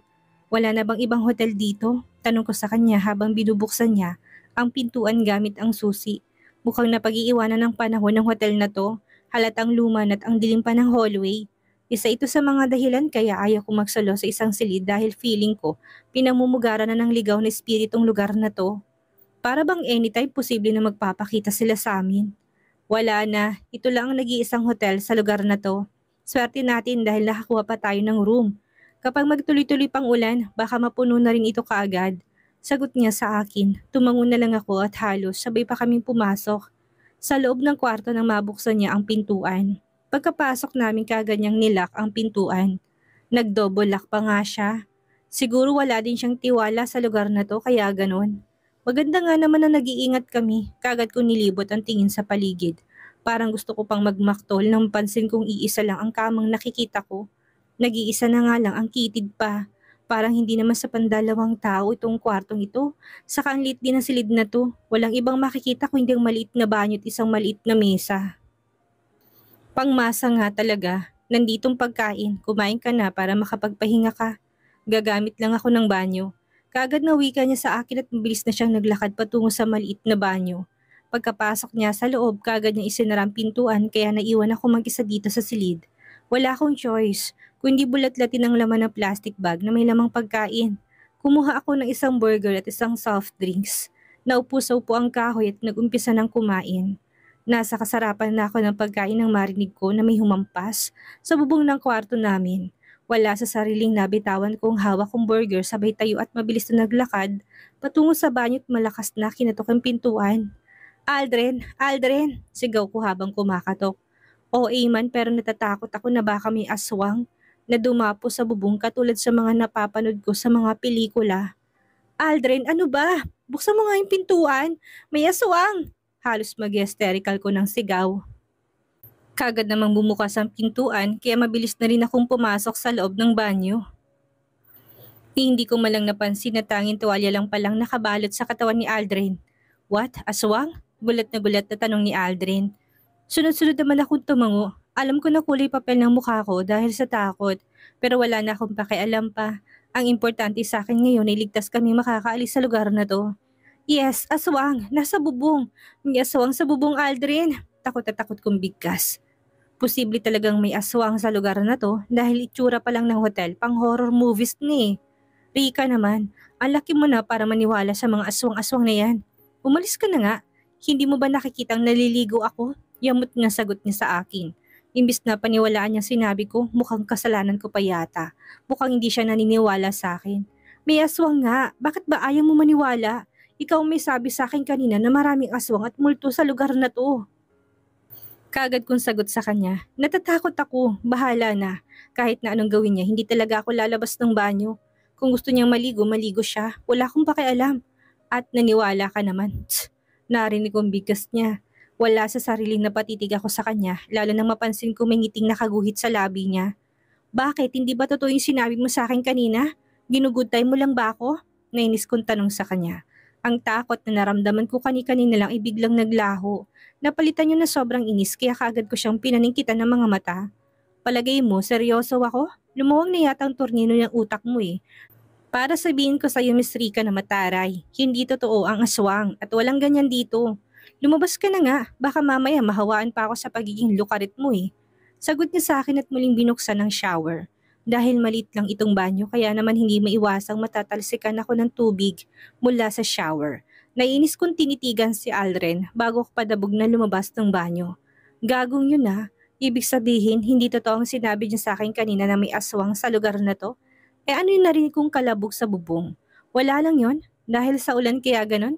Ay, slintik na Aldrin yan. Paniwalang paniwala pa naman ako sa sinabi niya kanina. Yun pala, niloloko lang ako. Sa naisip muli akong naupot nagpasyang ipagpatuloy ang pagkain. Mag-iisip ako ng paraan para makaganti sa Aldrin na to. Hindi ko mapapalagpas ang ginawa niyang panloloko sa akin kanina. Ilang minuto ang lumipas nang mapansin kong paglabas ni Aldrin mula sa banyo. Nakatapis lang ito ng puting tuwalya at diretso siya sa kama kung saan nakapatong ang dalang packbag niya. Siguro magpapalit na siya ng damit. Wala sa sariling sinipat ko siya ng tingin. In fairness ha, ang ganda talaga ng katawan ng lalaking to. Pang model ang tindig. Kung hindi lang ako bad trip sa taong ito, baka magka-crush pa ako sa kanya eh. Naku, nakakagigil ang pandesal. Sarap kurutin. Kaagad kong napaiwas ang tingin ng mapansin kong napatingin din siya sa akin. Baka pag-isipan niya pa ako ng masama dahil nahuli niya ako nakatitig sa kanya. Mahirap na. Tumalikod ka, magbibihis ako. Pautos niya ang bigkas sa akin. Hindi ko mapigilang mapairap. Bakit? Kung ayaw mo manunod sa'yo habang nagbibihis ka, pumasok ka ng banyo at doon ka magbihis. Baliwala akong sagot sa kanya. Muli akong kumagat ng burger habang nakatitig sa kanya. Napansin ko naman natigilan din siya. Actually, walang problema sa akin kung gusto mo kong panooring magbihis. Mag-asawa naman na tayo kaya ayos lang din sigurong makita mong katawan ko. Ngikad kaya pigilan mo sarili mo na maglaway. Masarap pa naman to. Nangiinis na sagot niya sa akin. Kagad na nalaki ang mga mata ko nang mapansin kong dahan-dahan niya nang kinakalas ang towel na nakapulupot sa kanyang katawan. Wala sa sariling kaagad ako napatayo at mabilis na tumalikod sa kanya. Narinig ko naman ang iinis nitong pagtawa pero hindi ko na pinansin pa. Ayaw ko na muna makipagtalo sa kanya lalo na't nasa hindi maayos na sitwasyon kami. Dan, pwede ko nang humarap. Baliwala niyang bigkas kaya mabilis akong pumihit paharap sa kanya. Nakasuot na siya ng cotton shorts na lagpas tuhod at puting t-shirt. Fresh na siyang tingnan na lalong nagpalutang sa angkin niyang gandang lalaki. Tama na yang kakasipat ng titig sa akin. Baka mamaya ma-inlove ka na sa akin yan. Hindi pwede dahil hindi ikaw ang type kong babae. Ayoko sa babaeng luka-luka. Narinig ko muling bigkas niya kaya hindi ko na mapigilan ng mapanghiwi. Gayon pa man ayaw ko magpatalo. Kailangan makaganti ako sa sinabi niya ngayon lang. Don't worry, hindi din ikaw ang type kong lalaki. Ayoko sa lalaking kasing laki ng palito. Wala kang karisma sa paningin ko kaya quits lang tayo. Baliwala akong sagot sa kanya at muli siyang inirapan. Napansin ko na tigilan siya pero hindi ko na pinansin pa. Tinapos ko lang pagkain ko at mabilis na akong tumayo. Diretso ako naglakad patungo sa banyo. Nasa kotse yung mga gamit ko kaya wala akong choice kung hindi magmumug na lang. Umihi na rin ako para hindi na ako maistorbo mamaya sa pagtulog ko. Sa muling paglabas ko, napansin kong kumakain na rin si Aldrin. Nakaupo siya sa upuan na ginamit ko kanina. Hindi ko na siya pinansin pat nang madali na ako naglakad patungong kama at mabilis na nahiga. Hindi ka pa ba magpapalit ng damit? Narinig kong tanong niya sa akin. Parang wala ko narinig at mabilis na nagtalukbong ng kumot. Iisipin ko na lang hindi ko siya kasama sa kwartong ito. Para naman magkaroon ako ng peace of mind at makatulog ako na siyang kaagad namang nangyari. Nasa kalagitnaan ako ng pagtulog nang maalimpungatan ako dahil sa sunod-sunod na ungol at kalabog na aking narinig. Sa gulat ko mabilis ako napadilat ng aking mga mata't napabangon. Kagad na dumakong tingin ko kay Aldrin na nasa upuang kahoy pa rin habang nagsiselfone. What is it? Bakit ang ingay? Kagad kong tanong sa kanya. Kagad naman siya napatingin sa akin. Saglit na nanahimik bago dahang gumuhit ang ngiti sa labi. Wag mo nang pansinin, matulog ka na ulit, bigkas di sa akin. Hindi pwedeng hindi ko pansinin. Parang may nasasaktan eh. Boses babae. Sa kabilang kwarto ba yan? Tanong ko sa kanya. Hindi nasasaktan yun. Inaaswang. Umuungol dahil sa sarap. Nakangisi niyang bigkas. Kagad naman nalaki ang mga mata ko nang nakuha ko kung anong ibig niyang sabihin. Piste, may nagtatalik sa kabilang kwarto at yun ang naririnig ko. Mga walang moral kung sino man sila. Diyos ko, sa sinabi niya ni Aldrin sa akin, kagad na nalaki ang mga mata ko sa pagkagulat. Hindi ko inaasahan na pati ang mga ganitong bagay mararanasan ko sa mala-haunted house na hotel na ito. Imagine, bumabagyo sa labas at nagawa pa talaga magjugjugan ang mga nasa kabilang kwarto. Grabe, bakit nainggit ka? Ang lukaret nagiinit. Kung ayaw mo nang matulog ako naman dyan. Kanina pa ako'y naantok. Muli ko napatingin kay Aldrin. Nang muli siyang nagsalita, hindi ko naman malaman kung anong sasabihin ko. Lalo na't habang tumatagal, lalong lumalakas ang ingay sa kabilang kwarto. Ingay na nagpapalakas ng kabog sa dibdib ko. Inaantok pa ako, galit kong sagot sa kanya at muling nahiga sa kama. Patagilid akong nahiga at dinampot ang isang unan at tinakip sa aking tenga. Ayaw ko nang pakinggan kung anong nangyayari sa kabilang kwarto, nakakatindig na kasi ng balahibo. Hindi naman naglaon at muli ako nakatulog, kahit papaano mukhang gentleman naman tong si Aldrin. Hindi niya inistorbong pagtulog ko at pagising ko kinaumagahan. Nakaupo pa rin siya sa kahoy na upuan habang nanonood ng pelikula gamit ang kanyang phone. Nang mapansin niyang gising na ako kagad na napabaling ang tingin niya sa akin. Mabilis naman akong bumangon ng kama habang pilit na inaalisa ang utak ko kung nasa na nga ba kami ngayon. Mabuti naman at gising ka na. Tumila ng ulan sa labas at pwede na tayong bumiyahe. Narinig kong wika niya. Wala sa sariling napatitig ako sa kanya. Kahit papaano, gumana ang pakaramdam ko sa isiping makakaalis na kami sa hotel na ito. Ayaw ko nang magtagal at gusto ko nang makarating sa paroroonan namin talaga.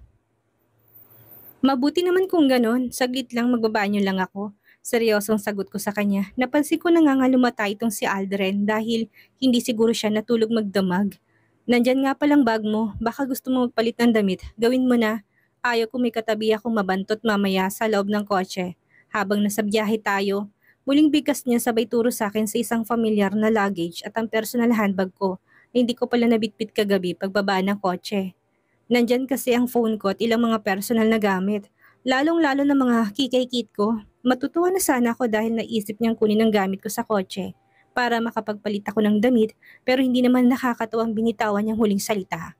Thank you, nainis kong sagot sa kanya at mabilis na bumaba ng kama. Nilapitan kong luggage ko at mabilis na binuksan. Kumuha ko ng damit na pwede kong isuot ngayong araw at mabilis na nagmarcha papuntang banyo. Mabuti na lang at may pamalit na ako ng damit. Makakaligo na ako para preskong buong katawan ko habang bumabiyahe kami. Hindi ko nakakalimutan ang sinabi sa akin ni Aldrin na 5 oras pang bubunuin namin para marating ang Hacienda Montalibano. Kailangan ko ng maraming lakas at mabuti na lang dahil nakatulog ako kagabi. Mabilis ang ligo lang naman ang ginawa ko. Dito na din ako sa loob ng banyo nagpalit ng damit. Isang fitted maong pants at crop top na kulay pink pa lang nahila kong pamalit na damit sa luggage kanina. Mabuti na lang at bumagay sa fashion taste ko kaya pagkatapos kong magpalit ng damit, kagad na din akong lumabas ng banyo. Dala-dala ang mga pinagpalitan kong maruruming damit. Kagad ko yung sinalpak sa bulsa ng luggage ko. May pagkain na dito. Kumain ka na rin habang naliligo ako. Bungad sa akin ni Aldrin pagkalabas ko. Tanging pagtangulang naging sagot ko habang hinahanap ko suklay ko sa personal bag ko. Ni hindi ko na nga napansin ang pagpasok niya sa loob ng banyo. Nagsuklay ng buhok at nag-aayos lang ako ng sarili ko. Naglagay pa ako ng light makeup bago ko pinakalaman ang laman ng plastic bag na nasa mesa at ganun na lang ang tuwa ko. Dahil may hot drinks sa loob, ibig sabihin bumili pala ng mga pagkain sa labas itong si Aldrin. May nakita akong pancake at yun lang inilantakan ko. Saan kaya dinala ni Aldrin ng mga tirang pagkain namin kagabi? Gayunpaman, hindi ko nalang pinansin pa. Mabait naman pala ang kumag. Hindi niya ako hinayaang kumain ng malamig na pagkain. Ayos din naman pala siyang kasama kahit hindi kami in good terms. Katulad na sinabi ni Aldrin sa akin kanina pagkatapos niyang maligot makapag-ayos, mabilis na rin kami nag-check out. Siya na rin ang nagbitbit ng luggage ko hanggang sa nakarating kami ng kotse. Feel na feel ko tuloy ang care niya sa akin. Gayon pa man iniwasan kong bigyan niya ng ibang kahulugan dahil mukhang mabait lang naman siguro siya pagdating sa mga kababaihan. Halatang hinihintay na kami ng dalawa naming kasama dito sa kotse. Kaya mabilis na rin kami sumakay ni Aldrin ng sasakyan at ilang saglit lang. Tinatahak na namin ang parang walang katapusang kalsada. Makulimlim pa rin ang paligid at dalangin ko na sana hindi kami abutan ng malakas ng ulan sa daan. Ayaw ko na mag-check-in na naman kami sa isang hotel. Ayaw ko nang maranasan pang kung anumang nararanasan namin kagabi. Mas gugustuhin ko pang makarating sa Hacienda Montalbano dahil alam ko magiging mas komportable ako sa lugar na yon kaysa dito kami sa kalsada. Ilang oras na din kaming bumabiyahe na mapansin kong palayo na kami sa Kabiasnan. Napansin kong tulog si Aldrin buong biyahe. Kaya hindi ko na siya inistorbo pa kahit na kanina pa nangangat ang dila ko na tanungin siya kung nasaan na kami. Kung matagal pang biyahe, napatuwid pa ako sa aking pag-upo na mapansin kong isang mataas na arko na may nakasulat na Welcome to Hacienda Montalbano. Sa pagpasok namin sa kalsadang yun, wala na ako ibang natatanaw kundi ang isang malawak na palayan. Halos 10 minuto pang tinakbo ng kotse bago ko natanaw ang isang mataas na gate kung saan makikita kong isang mansyon. May nakasulat na Mansion Montalbano. Kaya naman naisip ko nang sa wakas, nakarating na din kami. Sa ilang oras ng biyahe, ramdam ng katawan kong pananakit at parang mas gusto ko na munang magpahinga bago ikutin kung ano ba talaga ang meron sa asyendang ito. Welcome home, Iha! Nakangiting salubong sa akin ni Lola Rebecca. Pagkababa pa lang namin ng kotse ni Aldrin. Imbis ng apo nito ang una niyang nilapitan at i-welcome akong inuna nito. Niyakap ako nito tinalikan sa pisngi na labis kong kinagulat. Kahapon ko lang officially nakilala si Lola Rebecca pero kay init na kagad ng pagtanggap niya sa akin. Hindi ko tuloy mapigilan na makaramdam ng hiya sa kanya. Nahihiya ako sa isiping alam niya ni hindi ako girlfriend ng apo nila pero wala silang choice kung hindi ang pumayag na magpakasal kami ni Aldrin. Gayunpaman alam ko sa sarili kong hindi naman ako magtatagal sa hasyendang ito. Babalik ako sa Manila dahil nararamdaman kong hindi naman talaga magtatagal ang pagsasama naming dalawa ni Aldrin bilang mag-asawa.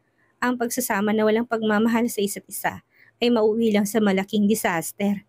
Mauwi lang sa hiwalayan kaya hihintayin ko nang dumating ang araw na yon. Bakit parang si Rika lang ang bini-welcome nyo? Don't tell me na mas mahal nyo na siya kumpara sa akin. Narinig kong ungot ni Aldrin. Wala sa sariling bumitaw ako sa pagkakayakap kay Lola Rebecca. At nilapitan na nakangiting si Lolo Diosdado para magmano. Maganda na yung umiwas ako. Ayaw kong isipin ni Alden na sinasapawan ko siya pagdating sa atensyon ng kanyang lola. Welcome to Hacienda Montalbano, Iha. Simula ngayong araw, isa ka na sa nagmamay-ari ng lugar na ito, kaya feel at home. Nakangiting wika naman sa akin ni Lolo Diosdado. Pilit ko tuloy ang sarili ko na mapangiti. Sa kaloob-looban ng puso ko, hindi ko pangarap ang maging hasyendera. Mas gusto kong buhay sa Manila, malaya at napupuntahan ko mga lugar na gusto kong puntahan. Thank you po, Lo. Naku, excited na po akong libutin ng buong hasyenda. Nakangiti ko namang sagot. Sana lang hindi niya mahalatang napipilitan lang ako sagutin siya ng ganoon. Ayaw ko sumama sa akin ang loob ng matanda. Matigas lang ang ulo ko pero magalang naman ako pagdating sa mga matatanda. Bueno, nakaredy ng mga pagkain sa dining area. Kumain na muna kayo bago magpahinga dahil alam namin na gutom na kayo. Narinig kong pagyayaya ni Lola Rebecca. At tumawag pa sa braso ni Lolo Diosdado at nagpatiuna na silang naglakad papasok ng bahay. Akmang susunod na sana ako sa kanila nang maramdaman kong paghawak sa akin ni Aldrin. What? Paangil kong tanong sa kanya. May pahawak-hawak pa dare-diretsong biyahe namin kanina at gutom ako. Wala, bakit ba galit ka? Hinawakan lang naman kita para alalayan tapos galit ka. Mahinang sagot niya sa akin. Ayaw niya sigurong marinig nila lola at lolo na nag-umpisa naman kami magtalo. Bakit may pahawak-hawak pa? Hindi naman siguro lingid sa'yo kung anong status natin sa isa't isa, hindi ba? Walang tayo kaya wag kang plastic. Sikmat ko sa kanya at malakas na hinablot ang braso ko na hawak niya. Siyang dahilan kaya kagad niya ako nabitawan. Mabilis na akong naglakad paalis para sundan sina lolo at lola. Hindi naman nag-insist pa si Aldrin. Tahimik na rin siya sumunod sa akin. Tama nga naisip ko kanina, kahit naman nasa medyo liblib na lugar kami, hindi ko pa rin maiwasang magulat sa nabungaran kong ayos sa loob ng mansyon. Moderno na ito't hindi nakaligtas sa paningin ko na halatang pinag-isipan ang bawat disenyo at pagkakaayos ng mga nakadisplay. Sa bagay, hasyenda nga pala to. Hindi nakapagtatakang mayaman din sila at maraming pera. Kaya din nilang bumili ng mga mamahaling bagay kung gugustuhin. Pagdating ng dining area, nagulat pa ako na kaagad na dumakot tingin ko sa dining table. Sobrang dami ng mga pagkain nakahanda. May isang buong lechon pa nga nabuo pa ang balat. Hindi ko tuloy mapigilan ng matakam. Kahit mayaman kami, pero healthy lifestyle sila mommy at daddy. Hindi kami masyadong pinapakain ng mga karne. Nakaschedule ang kada pagkain na inihain nila sa lamesa at dahil mahalaga daw ang kalusugan sa pamilya. Wow, lechon! May bisita po bang parating la? Kagat kong bigkas. Nope, pinahanda talaga namin yan para sa inyong dalawa ni Aldrin. Sige na, maupo ka na't nang makakain na. Sagot ni Lola Rebecca. Pinaghila pa ako ni Aldrin ng upuan kaya kagad na ako umupo at kumurot ng kahit konting balat ng lechon. Nakakatakam kasi Naging maganang buong pagkain ko. Halos pumutok na ang bituka ko sa sobrang kabusugan. Pagdating sa pagkain, hindi talaga ako marunong mahiya. Mabuti na nga lang at hindi ako tabain sa pagiging matakaw ko. Iho, malinis na nga palang kwarto mo. Magpahinga na muna kayong dalawa ni Rika. Bikas ni Lola nang napansin niyan tapos na kami kumain ni Aldrin. Nagulat naman ako na patingin kay Aldrin. Oo nga pala, ngayon nandito na ako sa asyenda. Ibig bang sabihin ito'y magsasama kaming dalawa ni Aldrin sa isang silid? Shucks, kaya ko ba? Bakit nga pala hindi ko to naisip? Sure la, hindi kami masyadong nakatulog kagabi kaya magpapahinga na muna kami ni Rika. Narinig ko sagot naman ni Aldrin sa kanyang lola. Hinawakan pa dito sa kamay at malakas na hinila patayo. Hindi na ako pumalag pa, lalo na't napansin ko nakatingin sila lola at lolo sa amin. Ayaw ko mag-isip sila ng kung ano pa man sa relasyon naming dalawa ni Aldrin. Rika's POV. Magsasama tayo sa silid na to? Kagad kong tanong kay Aldrin pagkapasok pa lang namin sa silid niya. Kagad na dumakong mga mata ko sa kama nito at pigil kong pagtaas ng kilay ko nang mapansin ko kung gaano yun kalaki. Halos doble sa size ng queen size na kama ko sa bahay namin sa Manila. Bakit ayaw mo? Kung ayaw mo doon ka magreklamo kina lolo at lola. Baliwala, nanyang bigkas at mabilis na naglakad patungo sa isang nakasarang pintuan. Nahihinuha ko na walk-in closet niya yon dahil pagkapasok niya sa loob, hindi mo siya nagabalang isara yon. Sa sobrang inis ko, wala sa sariling napaupo ako sa gilid ng kama niya habang nililibot ang tingin sa paligid. In fairness ha, ang luwang ng kwarto niya. Wala naman sigurong problema kung magsama kami sa silid na ito. Hindi naman siguro kami magkakabunggo ang dalawa. Kapag matutulog naman kami, pwede naman siya sa sofa at sa kama ko. Tama, pwede yon. Sa hotel nga, hinayaan niya ako matulog sa kama at magdamag siyang naupo sa upuang kahoy. Eh di mas komportable yon. Ayusin mo na mga gamit mo sa walk-in closet kung wala kang balak na sabihin kina lola kung ano man ang gusto mo. Natigil lang ako sa pagmumuni-muni nang marinig kong nagsalita si Aldrin. May bit-bit na siyang pamalit niya, siguradong damit at diretsong naglakad patungo sa banyo. Nasundan ko na lang siya ng tingin. Hindi ko talaga maintindihan ang ugali ng taong yon. Minsan ang bait niya sa akin, pero minsan ubod naman ang sungit. Hays, wish ko lang talaga makatagal ako ng kahit isang buwan lang sa hasyendang ito. Ugali pa lang ni Aldrin, parang gusto ko nang sumuko Kahit pagod sa biyahe, wala akong choice kundi ang tumayo ng kama at naglakad patungo sa luggage ko. Bali 3 luggage to at hindi ko alam kung anong laman. Mga kasambahay kasi namin na nag-ayos ng mga gamit ko. Basta na lang namin itong dinaanan kahapon sa bahay namin at kinarga sa kotse. Ni hindi nga ako nakapagpaalam. Sa mga kapatid ko, excited talaga siguro sila mommy at daddy na patalsik ako sa bahay namin. Minsan napapaisip tuloy ako kung gaano ba ako kawalang kwentang anak. Sinukuan na ba nila ako kaya mas gugustuhin nilang mag-asawa na lang ako? Hays, ang saklap. Wala akong choice kundi ang hilahin ko isa-isang mga luggage ko. Papasok sa walk-in closet ni Aldrin. Wala naman talaga akong choice Wala akong choice kundi ayusin ang mga gamit ko. Kung ayaw kung ako din ang mahirapan tuwing naghahanap ako ng mga damit na pamalit ko. In fairness naman, malaki tong walk-in closet ni Aldrin. Mas malaki pa kumpara sa walk-in closet ko sa bahay namin sa Manila. Sa bagay, masamak na mas malaki din naman ang mansyong ito kumpara sa bahay namin sa Manila. Kaya hindi na nakapagtataka kung bakit malaki din ang kwarto nitong si Aldrin. Kahit papaano, nawili ako sa kakaayos ng mga gamit ko. May mga cabinets na bakante naman kaya hindi ko ako nahirapang mag-ayos. Isa pa, nagustuhan ko rin naman ang mga damit na naimpake sa akin ng mga kasambahay namin. Mukhang inubos nga yata nilang laman ng closet ko. Feeling ko wala na natirang gamit ko sa cabinet sa bahay namin. Pati yata mga kasambahay gusto pa yata akong patalsikin sa bahay namin. Nang masiguro kong maayos na mga gamit ko, kumuha ko ng pantulog na damit at mabilis na lumabas ng walk-in closet. Tanging lampshade na lang nakasindi sa kwarto at pagtingin ko sa kama, napansin kong tulog na tulog si Aldrin. Bahagya pang napataas ang kilay ko nang mapansin ko na may nakaharang na unan sa pinakagitna ng kama. Ready naman pala ang Aldrin na ito eh. Feeling ko ayaw niya rin ako makasama sa itsang silid. Napipilitan lang din siya kagaya ko. Sa bagay, mas maigi na nga din siguro mag-share kami ng kama. Tutal malaki naman ito at wala naman sigurong lalagpas sa boundary. Hindi rin naman ako malikot matulog. Nang maisip ko yon, mabilis na akong naglakad patungo sa banyo. Nagpasya na rin ako maligo, lalo na't napansin kong kompleto naman ang banyong ito sa lahat ng mga pangangailangan ko. Mga nakasealed pa nga ang ilang beauty products at pang personal hygiene ko. Bala ko nga sanang magbabad sa bathtub kaya lang napansin ko medyo late na. Nakakahiya naman kung magpupuyat ako ngayong gabi tapos tanghali na ako magigising kinabukasan. Baka unang araw pa lang, dismayado na sa akin sina lolo at lola. Hindi ko muna dadalhin ang ugali ko mula sa Manila papunta dito sa hacienda. Mukhang mabait pa naman sila lolo at lola. Pagkatapos kong maligo, kagad ko na rin pinatuyo yung buhok ko.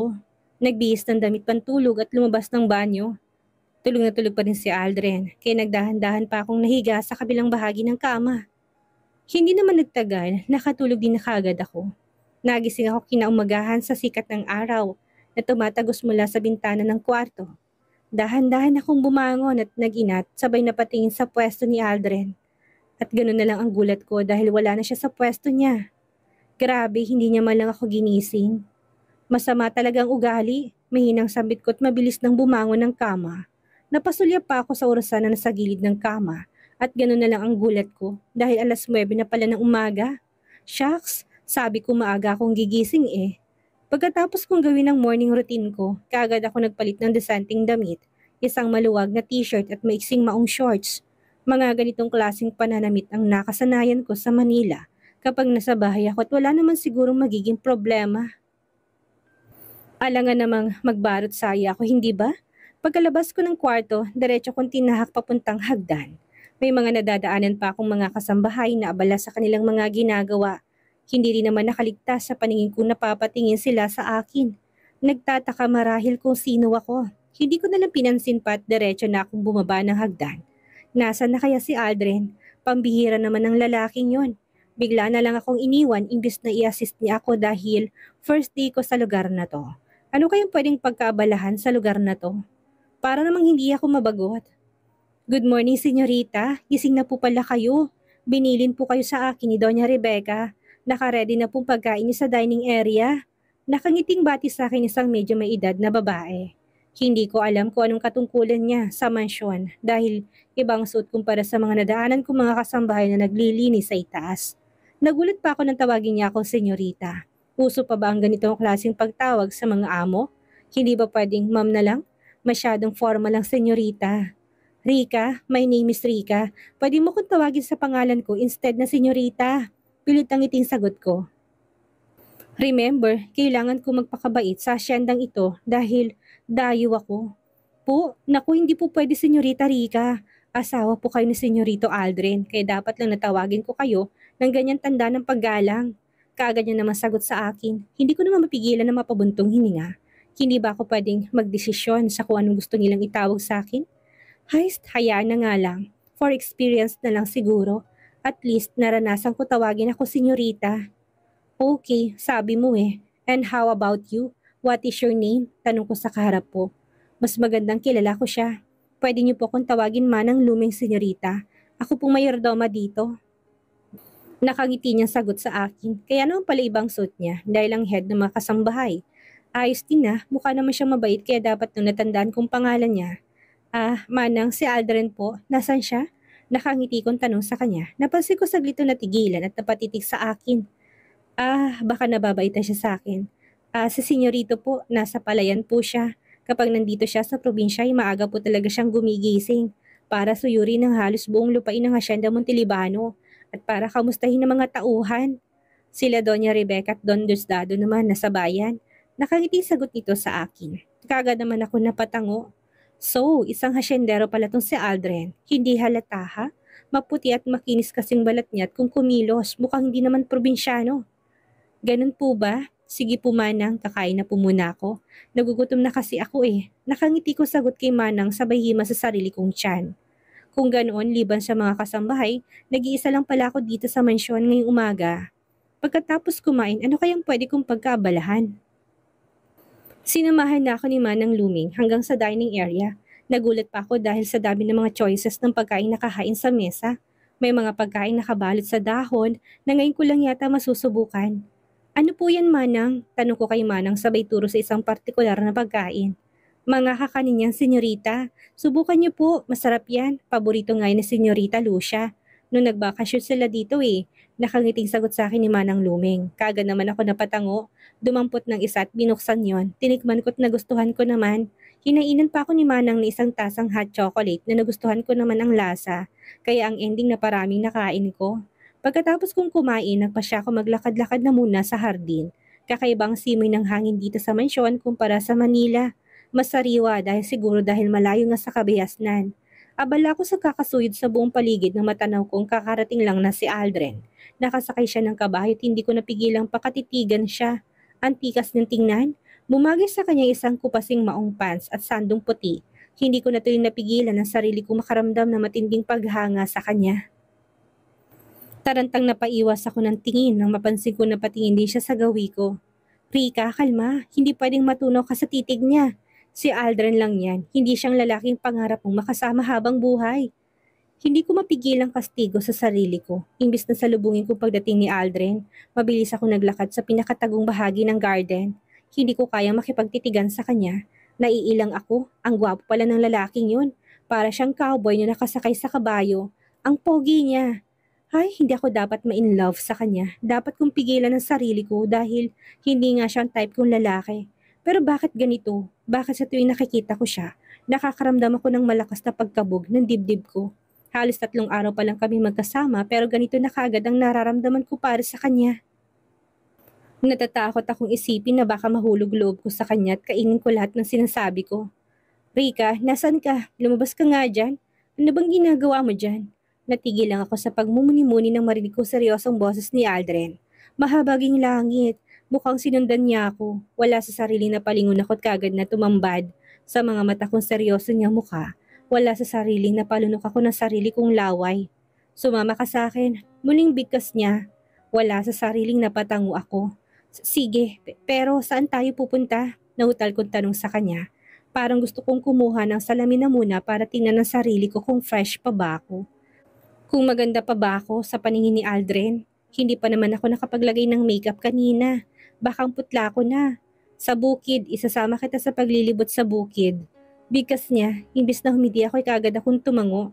Hindi ako interesado sa bukid. Mas interesado ako na makasama ko tong si Aldrin ng matagal. Saka magpapakipot pa ba ako? Walang ibang activities na gagawin dito sa asyenda kung hindi ang mamasyal sa kabukiran. Duda kasi ako kung may malapit na mall dito para sana makapag-shopping man lang. Diyan kasi ako magaling noong nasa Manila ako. Allowance ko napupunta lang sa walang kabuluhang bagay. Okay, saglit lang. Magbibihis lang ako. Excited ko sagot sa kanya. Kagad naman siyang umiling. No need. Pwede na yung suot mo. Nakangiti niya sagot sa akin at hinagod naman ako ng tingin mula ulo hanggang paa. Hindi ko naman mapigilan ng mapalunok ng sarili kong laway. Bigla kasi ako nakaramdam ng pag-iinit sa buo kong katawan. Pwede na to? Hindi na ako magbibihis? Kaagad kong tanong sa kanya. Pigil ko sarili kong magpa-cute sa harapan niya. Teka lang, ano bang nangyayari sa akin? Hindi naman ako dating ganito ah. Bakit parang tinamaan talaga ako ni Aldrin? Sapul na ba ako ng pana ni Kubido na si Aldrin ang pinagpapantasyahan ko ngayon? Sa isiping yon, parang gusto kong sabunutan ang sarili ko. Hindi pwede, hindi ako pwedeng ma-in love sa kanya. Sa dami ng manghang na salitang binitawan ko sa kanya, ngayon pa ba ako magkakaganito? Ngayon pa ba ako makakaramdam ng ganitong klaseng damdamin sa kanya? Let's go? Napukaw lang ako sa malalim kong pag-iisip na muling magsalita si Aldrin. Kagad naman ako napatango. Nauna na siyang naglakad paalis. Kagad naman ako napasunod sa kanya habang tutok na tutok ang mga mata sa malapad niyang likod. Ano ba? Ano bang nangyayari sa akin? Dahil ba wala akong ibang nakikitang maalindog na lalaki dito sa asyenda? Kaya to si Aldrin ang pinagpapantasyahan ko. Senyorito, sa malakas pa rin po ba ang gagamitin niyo? Narinig ko tanong ng isa sa mga tauhan kay Aldrin pagkalabas namin sa gate ng mansyon. Hindi ko mapigilan ng mamangha sa aking nakikita. Kulay luntian ang nakikita ko sa buong paligid. Unlike sa Manila na pagkalabas ko pa lang ng gate ng bahay namin, Kalsada at ilang mga sasakyan na kaagad ang nakikita ko. Unlike dito sa hasyenda, walang ibang makikita ko hindi mga halaman at kabayo. Kabayo? Teka, tama ba itong nakikita ko? Kabayo sa sasakyan naming dalawa ni Aldrin sa pamamasyal sa bukid. Yun kasi ang hawak niya ngayon habang sinisanya-sanya akong lumapit sa kanya. Yan ang sasakyan natin? Hindi ako makapaniwalang tanong sa kanya. Nakangiti naman siyang tumango. Ano bang ine-expect mong sakyan natin pag-akit ng bukid? Kotse? No, Rika. Kabayo. Mangangabayo tayo. Nakangisi niyang bigkas habang bakas ang tuwa sa kanyang mga mata habang nakatitig sa akin. Kagad naman ako napasimangot. Bakit parang iba sa pandinig kong huling salitang binitawan niya? Mangangabayo daw? Ang sagwang pakinggan. Hindi ako marunong sumakay ng kabayo kaya no? No ako ngayon. Ayaw ko sumama sa bukid. Nakabusangot ko sagot sa kanya. Kaga naman tong umiling. Hindi pwede. Kabilin-bili na nila lola at lolo na ipasyal daw kita ngayong araw para hindi ka maboard dito sa hasyenda. Kaya sa ayaw at sa gusto mo, sasama ka sa akin. Seryoso niya namang bigkas. Kagad ko naman siyang pinaningkitan ng mga mata. Sa lahat ng ayaw ko, yung pinipilit akong gumawa ng mga bagay-bagay na hindi ko gusto. Hindi nga ako marunong mga bayo. Hindi mo ba naintindihan? Nainis ko sagot sa kanya. Napansin kong pigil siyang natatawa sabay ng paghaplos dito sa katawan ng kabayong hawak niya. Hindi ka naman mangangabayo na ikaw lang. Aangkas ka sa akin at akong bahala. Huwag kang maggalala. Mabait tong si Malakas. Hindi kanya ihuhulog. Nakangisi niyang bigkas at mabilis na naglakad palapit sa akin. Nagulat na lang ako na bigla niya akong hawakan sa pang-upo ko't inangat. Diretso niya akong isinakay sa likod ng kabayo kasunod ng mabilis na ring pag-angkas. Ilang saglit lang naramdaman ko na ang dahan-dahan na pagtakbo ng kabayo kaya hindi ko napigilan na mapapikit ng aking mga mata habang mahigpit na nakahawak sa lubid. Mataray ako pero mga ganitong bagay, never ko pang naranasan sa tanang buhay ko. Kaya natatakot talaga ako. Aldrin, ano ba? Itigil mo tong kabayo. Itigil mo sabi eh. Nainis ko sigaw sa kanya.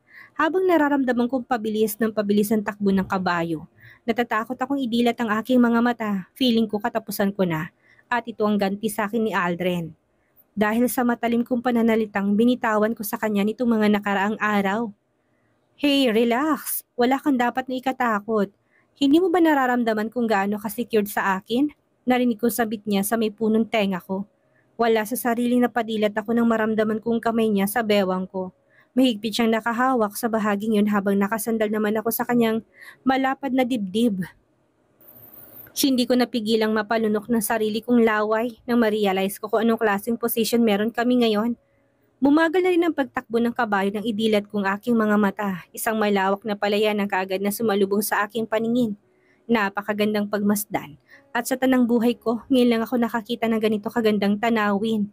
Bigla ko nakalimutan na sa likod pala kami ng kabayo. Hindi ko na rin pinansin pang mahigpit na yakap ni Alden sa akin mula sa likuran ko. Siya na rin ang may sabi na secured ako sa kanyang mga bisig, kaya walang dahilan para hindi ako magtiwala sa kanya. Hindi niya naman siguro ako ipapahamak, hindi ba? Ang ganda dito, Aldrin. Hindi ko napigil ang bigkas. Isang mahinang tawang narinig ko mula sa kanya pero hindi naman siya sumagot.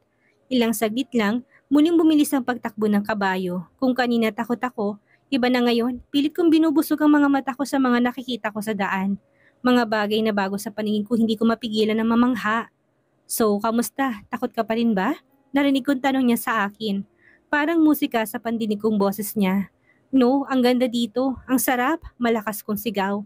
Kailangan ko sumigaw para marinig niya ako.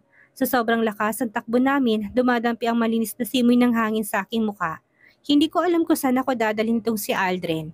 Pero mukhang exciting to. Sabi mo yan ha, wala nang bawian. Kagad namang sagot niya sa akin. Kagad naman akong tumango.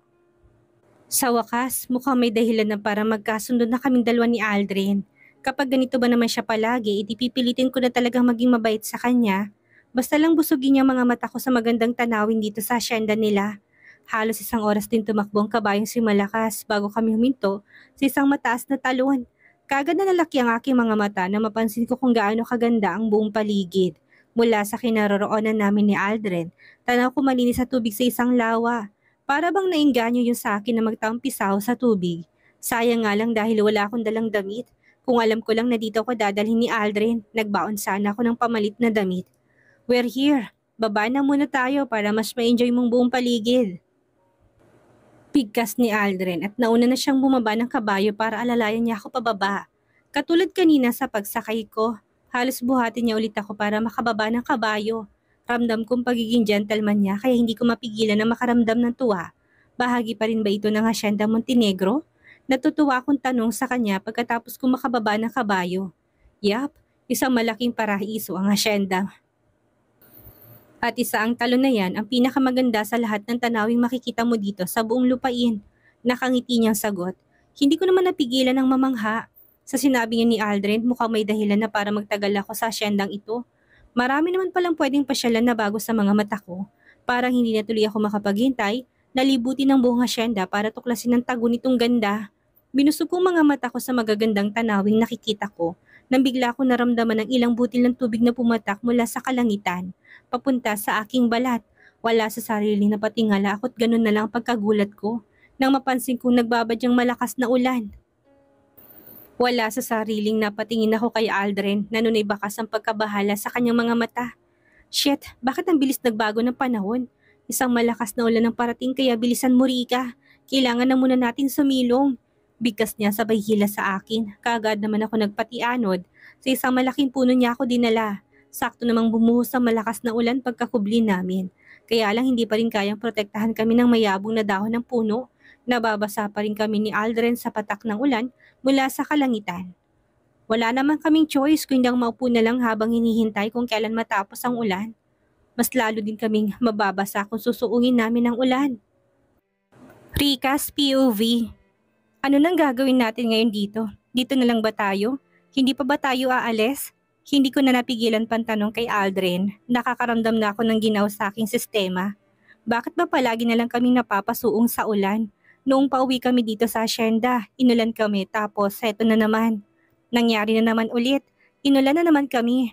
Bakit ba palagi na lang kaming naaabutan ng ulan sa hindi maayos na sitwasyon? Napaka-killjoy ng langit. Mamamasya lang naman sana kami eh. Ano nang gagawin namin ngayon? Hindi pa tayo pwedeng umuwi. Delikado ang daan at tsak na mahirapan si Malakas tahakin ang maputik na daan pauwi ng mansyon. Dito lang muna tayo. Maaga pa naman. Bigkas nga kaya kagad ko siyang pinanlakihan ng aking mga mata. Ano daw? Hihintayin pa namin na tumila ang ulan? Ang dilim na nga ng kalangitan at kumakalam na rin ang sikmura ko. Almost lunchtime na't naghahanap na ng pagkain ng bituka ko. Aldrin, hindi ba pwedeng suungin na lang natin ang ulan na yan? Tutal naman basa na tayo. Saka nagugutom na ako eh. Bigkas ko sa kanya. Pigil ko sarili ko na bulyawan siya. Parang gusto ko tuloy pagsisihan na sumama pa ako sa kanya sa pamamasyal na ito. Kung nanahimik na sana ako sa mansyon, wala sana ako sa ganitong sitwasyon. Nangako na ako kanina na magiging mabait na ako pero ano na naman to? Bakit parang sinusubukan yata ako ng tadhana? Nagpapakabait na nga ako pero bakit ako dumadaan sa ganitong klaseng pagsubok? Hindi pwede. Delikado para sa atin na suungin ng ulan. Isa pa, napakalayo natin sa mansyon. Aabutin tayo ng gabi sa daan kung lalakarin natin lalo na't hindi tayo pwedeng sumakay ng kabayo. Kapag ganito kalakas ang ulan, bigkas niya. Parang gusto ko na lang magpapadyak sa inis. Wala na bang ibang paraan? Nilalamig at gutom na ako. Pero teka lang, may malapit nga pala na bahay kubo dito. Tama, doon na lang tayo magpapatila ng ulan. Bigkas niya at sinuong niya na ang malakas na ulan at mabilis na naglakad patungo sa nakataling kabayo. Kagad naman ako napasunod sa kanya. Wala nang dahilan para magtago sa puno. Basang-basa na rin naman kaming pareho. Muli akong inalalayan ni Aldrin na makasakay ng kabayo at ilang saglit lang, sumakay na rin siya. Tinahak namin ng mas masukal na daan. Pigil ko naman ang sarili ko na magreklamo dahil baka mapikon na naman siya. At nilalamig na talaga ako. Ang sinabi niyang malapit na kubo ay napakalayo pala. Imagine, halos 1 oras na kaming nakasakay sa kabayo pero wala naman ako natatanong na kubo. Puro mga puno nakikita ko't habang tumatagal, lalong lumalakas ang pagpatak ng ulan. Malayo pa ba? Hindi ko na napigilan pang tanong sa kanya. Sobrang nanginginig ng labi ko sa ginaw. Malapit na tayo, konting tiis na lang. Narinig kong bigkas niya. Hindi na ako nagsalita pa bagkus maring ko ipinikit ang aking mga mata. Kung isa man ito sa parusa ng langit sa akin dahil sa katigasan ng ulo ko, malugod ko itong tatanggapin. Pero wag naman sanang sobra-sobra. Ang hirap kaya ng ganito. Ang lamig na nararamdaman ng katawan ko ay first time kong naranasan sa tanang buhay ko. First time ko ring mabasa ng ulan na ganito kalala. We're here na. Narinig kong bigkas ni Aldrin kaya kaagad ako nagmulat ng mata. Lalong dumilim yata ang buong paligid at mukhang hindi talaga titila ang ulan. Naramdaman ko na lang ang pagbaba ni Aldrin sa kabayo't ilang saglit lang, halos buhatin niya na rin ako pababa. Nakakaramdam na kasi ako ng panghihina dahil sa ginaw. Diyan tayo magstay? Hindi ko na napigilan tanong sa kanya. Kagad naman siyang tumango. Yes, pansamantala dyan na muna tayo sisilong. Mukhang walang balak tumila ang ulan. Bigkas niya at mabilis akong hinawakan sa kamay at hinila. Kagad naman ako nagpatianod, wala na akong lakas na maginarte pa. Ang gusto ko ngayon ay patuyuin ang katawan ko at makapagpalit ng bagong damit. Pagkatapat namin sa pintuan ng kubo, kagad niya itong binuksan. Halos sabay na kaming pumasok sa loob. May pinindot siyang switch ng ilaw kaya naman kagad na bumaha ang liwanag sa buong paligid. Ito ang hideout ko kapag gusto kong tumakas sa outside world. Don't worry, ligtas tayo dito. May stocks ng rice at delata dyan, kaya hindi tayo magugutuman kahit na tumagal pang yung ulan na yan. Narinig kong bigkas niya habang abalang paningin ko sa kakalibot sa buong paligid. Tama siya, mukhang alagang-alaga sa linis ang buong paligid. Tipikal na bahay kubo pero makintabang kawain na sahig. Parang regular na nililinisan. Kagad na pumasok sa pinakaloob na bahagi ng kubo si Aldrin at naghalungkat. Ilang saglit lang inabutan niya na ako ng tuwalya at isang malaking t-shirt na alam kong pag-aari niya. Magpunas ka na muna ng katawan at magpalit ng damit. Baka mamaya magkasakit ka pa kung mas lalong mabababad sa tubig ulan ng katawan mo. Bigkas niya takmang lalabas na sana siya sa kubo nang mabilis ko siyang nahawakan sa braso. Saan ka pupunta? Iiwan mo ko dito? Seryosong tanong ko sa kanya. Napansin ko napatitig siya sa akin sabay iling. Alam kong gutom ka na, maghahanap ako ng makakain natin. Seryosong sagot niya sa akin. Kagad ko namang ibinaba sa isang upuang kahoy ang tuwalya at damit na ibinigay niya sa akin kani-kanina lang. Sama ako, ayaw kong magpaiwan dito Aldrin. Kagad kong bigkas sa kanya. Muli siyang umiling. Rika, hindi ka pwedeng sumama sa akin. Mas lalo ka lang mahihirapan eh. Promise, sandali lang to. Babalik ka agad ako. Bigkas niya. Wala sa sariling binitawan ko siya sabay tango. Okay, mag-iingat ka. Bumalik ka kaagad. Bigkas ko. Nakangiti naman siyang tumango sa akin bago tuluyang lumabas ng kubo. Nasundan ko na lang siya ng tingin. Ilang saglit din ako nakatayo sa may pintuan ng kubo bago ako nagpasyang isara yon para makapagpalit ako ng damit. Kailangan ko nga palang magpalit ng damit bago pa bumalik si Aldrin. Basang-basa ako't baka magkasakit ako kapag mas lalo pang mababad sa tubig ulan ang katawan ko. Ang damit na binigay niya sa akin ay hindi man lang umabot sa tuhod ko. Wala din akong suot na panloob. Dahil basang-basa yun. Yung boxer shorts na kasama sa damit na ibinigay niya kanina hindi ko rin naisuot dahil masyadong maluwag sa akin. Baka mahubo lang sa harapan niya at mas lalong nakakahiya yun. Mag-iingat na lang ako sa mga kilos ko. Hindi rin naman ganun kaliwanag ang bumbilya na nakasindi dito sa kubo kaya hindi niya naman siguro ko masisilipan. Saktong pagkatapos kong magbihis, dumating naman si Aldrin. Basang-basa na siya at mukhang hindi man lang ito nakakaramdam ng lamig. Unlike sa akin na kahit na nakapagpalit na ako ng damit, ramdam ko pa rin ang lamig sa paligid. Siguro dahil sa basa akong buhok. Hindi ko naman alam kung paano to patuyuin kaagad dahil wala naman ako nakitang hair dryer dito sa kubo. May mga bitbit ito pero ang unang umagaw ng pansin ko ay ang buhay na manok na hawak niya. Hindi ko tuloy napigilan na mapatitig sa manok. Ano yan? Nagtataka kong tanong kay Aldrin. Nilapag niya na munang mga dala niyang iba't ibang klaseng prutas sa mesa at tinali ang manok sa paa ng isa sa mga upuan. Alam kong gutom ka na, kumain ka na muna ng mga prutas at magbibihis lang ako. Maya-maya lang kakatayin ko yung manok para may makain tayong matino dito sa kubo habang hinihintay natin ang pagtila ng ulan. Bigkas niya na labis kong kinagulat, napansin kong pumunta siya sa pinakaloob na bahagi ng kubo. Baka magpapalit din siya ng damit. Bahala na nga siya kung anong gagawin niya. Malaki na siya para magdesisyon ng mga bagay-bagay. Wala sa sariling napatitig ako sa manok na nunay pilit na kumakawala sa pagkakatali niya. Hindi ako animal lover pero bigla ako nakaramdam ng awa.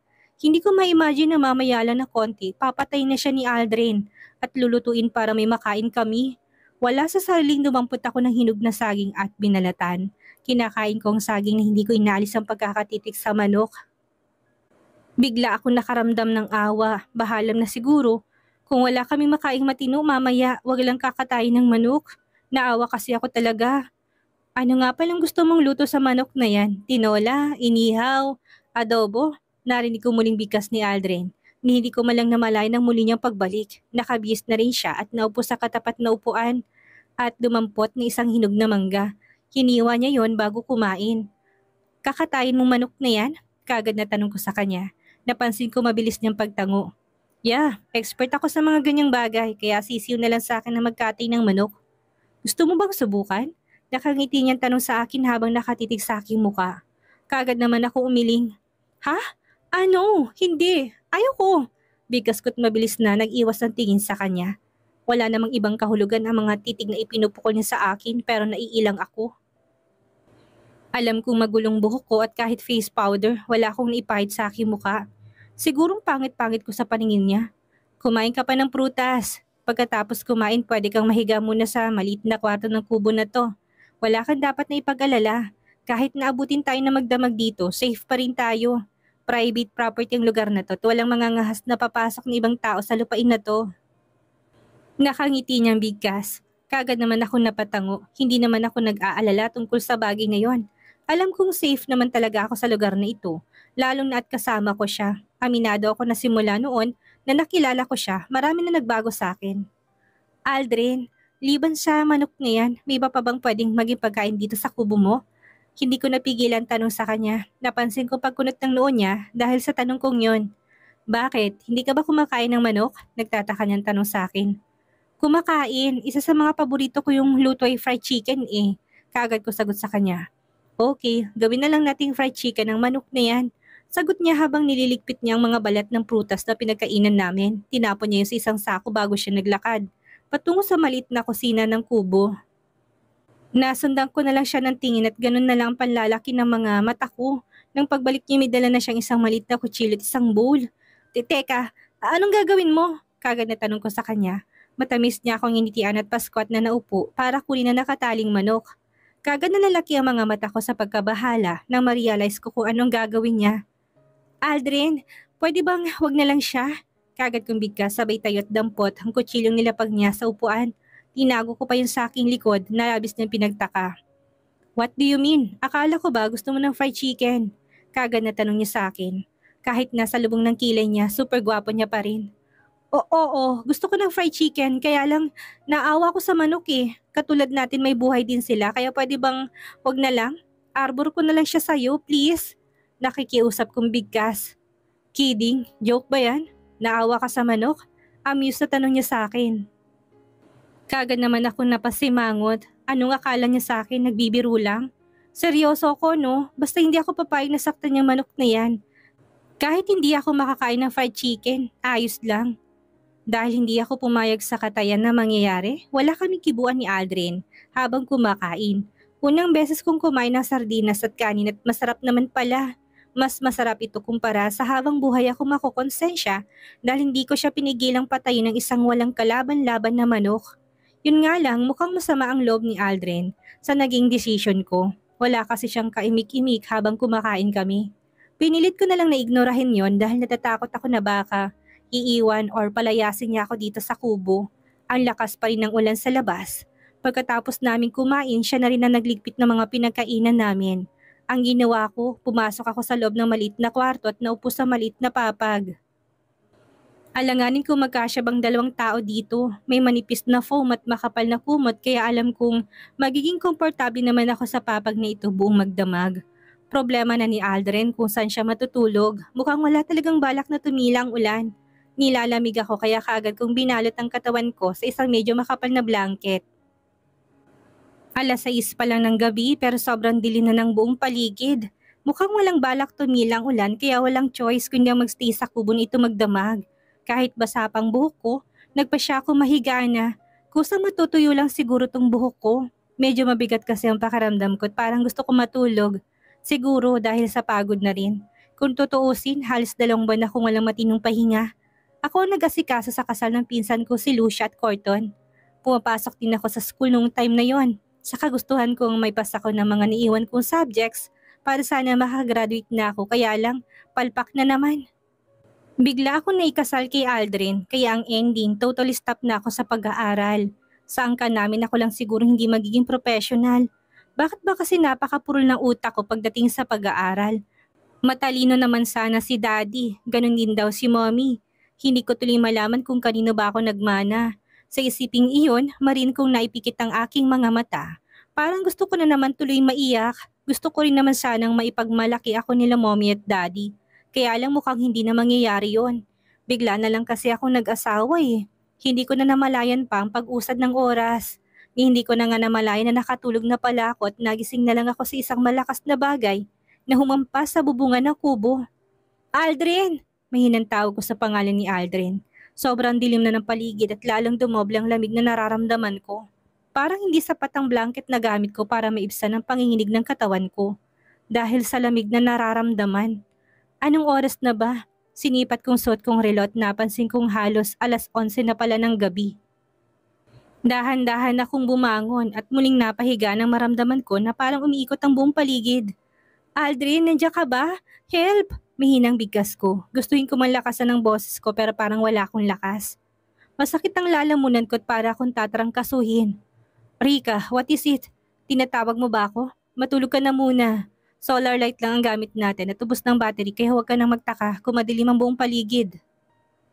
Narinig kong bigkas ni Aldrin. Hindi ko alam kung saan siya banda pumesto pero feeling ko malapit lang siya sa akin. Nilalamig ako. Mahinang bigkas ko. Alam kong kahit boses ko malat na din. Tumagilid ako ng higa at bumaluktot.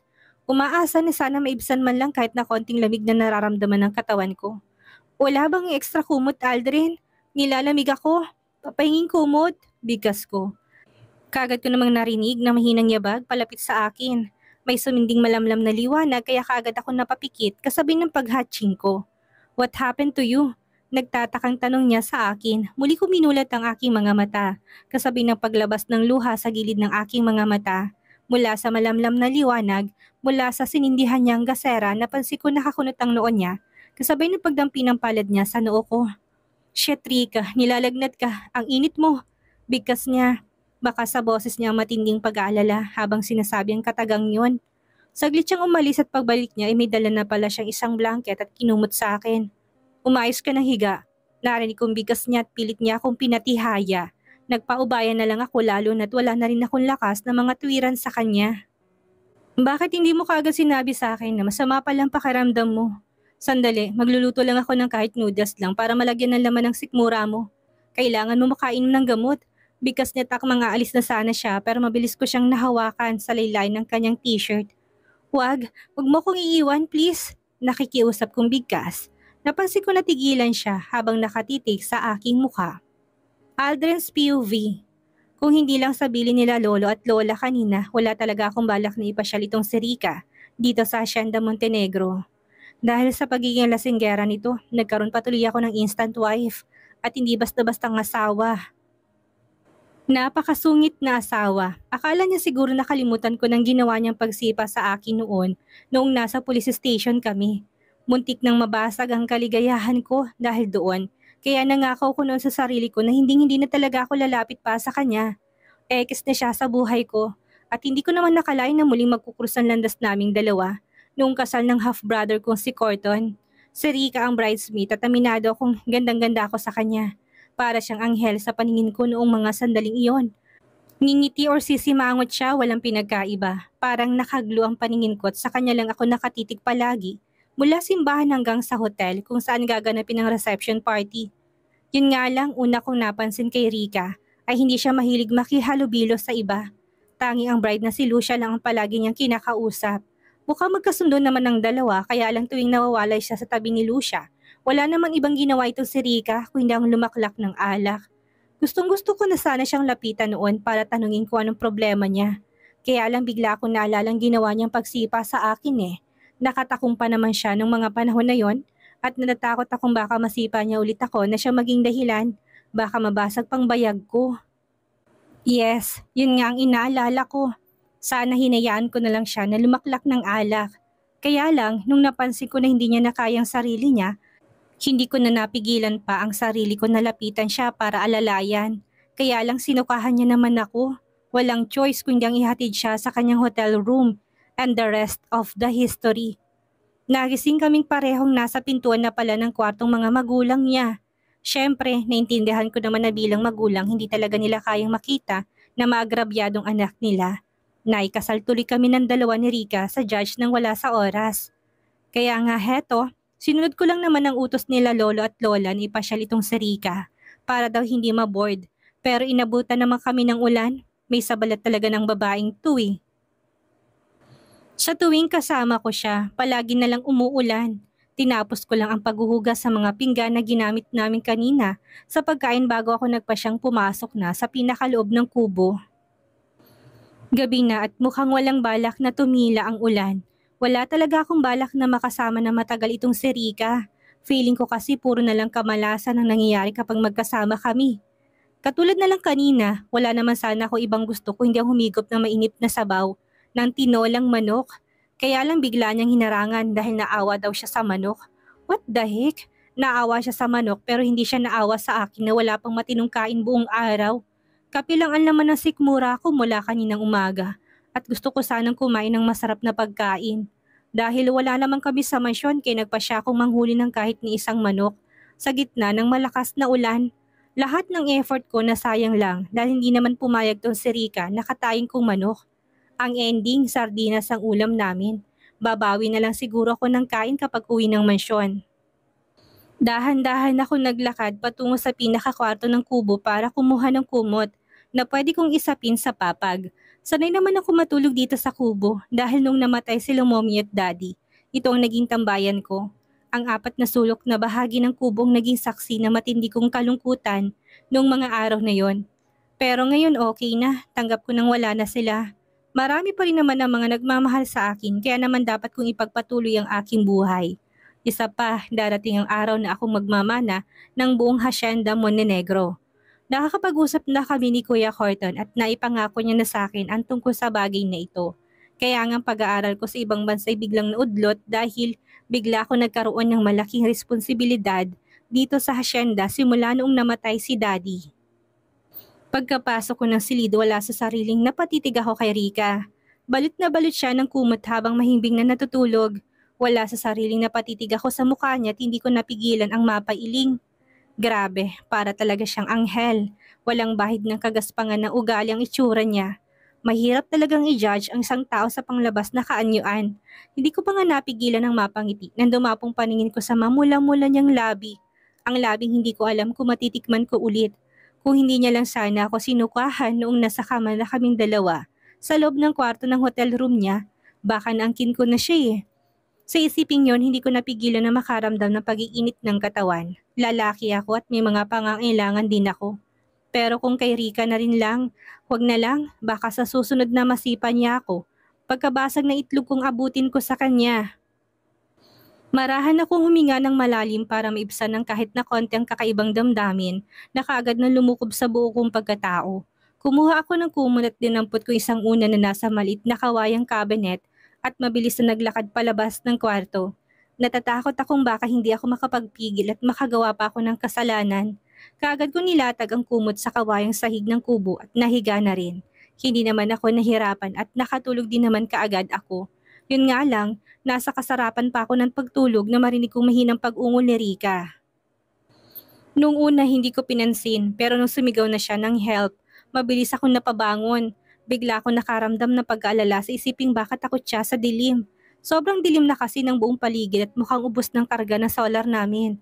Mabilis akong tumayo at hinagilap ang lampara at sinindihan. Mabilis na nilapitan si Rika at ganun na lang pagkagulat ko nang mapansin ko nanginginig na siya. Balot na balot ng kumot ang kanyang katawan kaya wala sa sariling dinama ko ang kanyang noot biglang ragasan ng pag-alala sa buo kong sistema nang maramdaman ko kung gaano siya kainit. Ano kayang gagawin ni Aldrin ngayong inaapoy ng lagnat si Rika? Ano ang gagawin ni Rika kapag nalaman niyang nakatabi niya ang asawa? Yan ang ating aalamin sa susunod nating kabanata.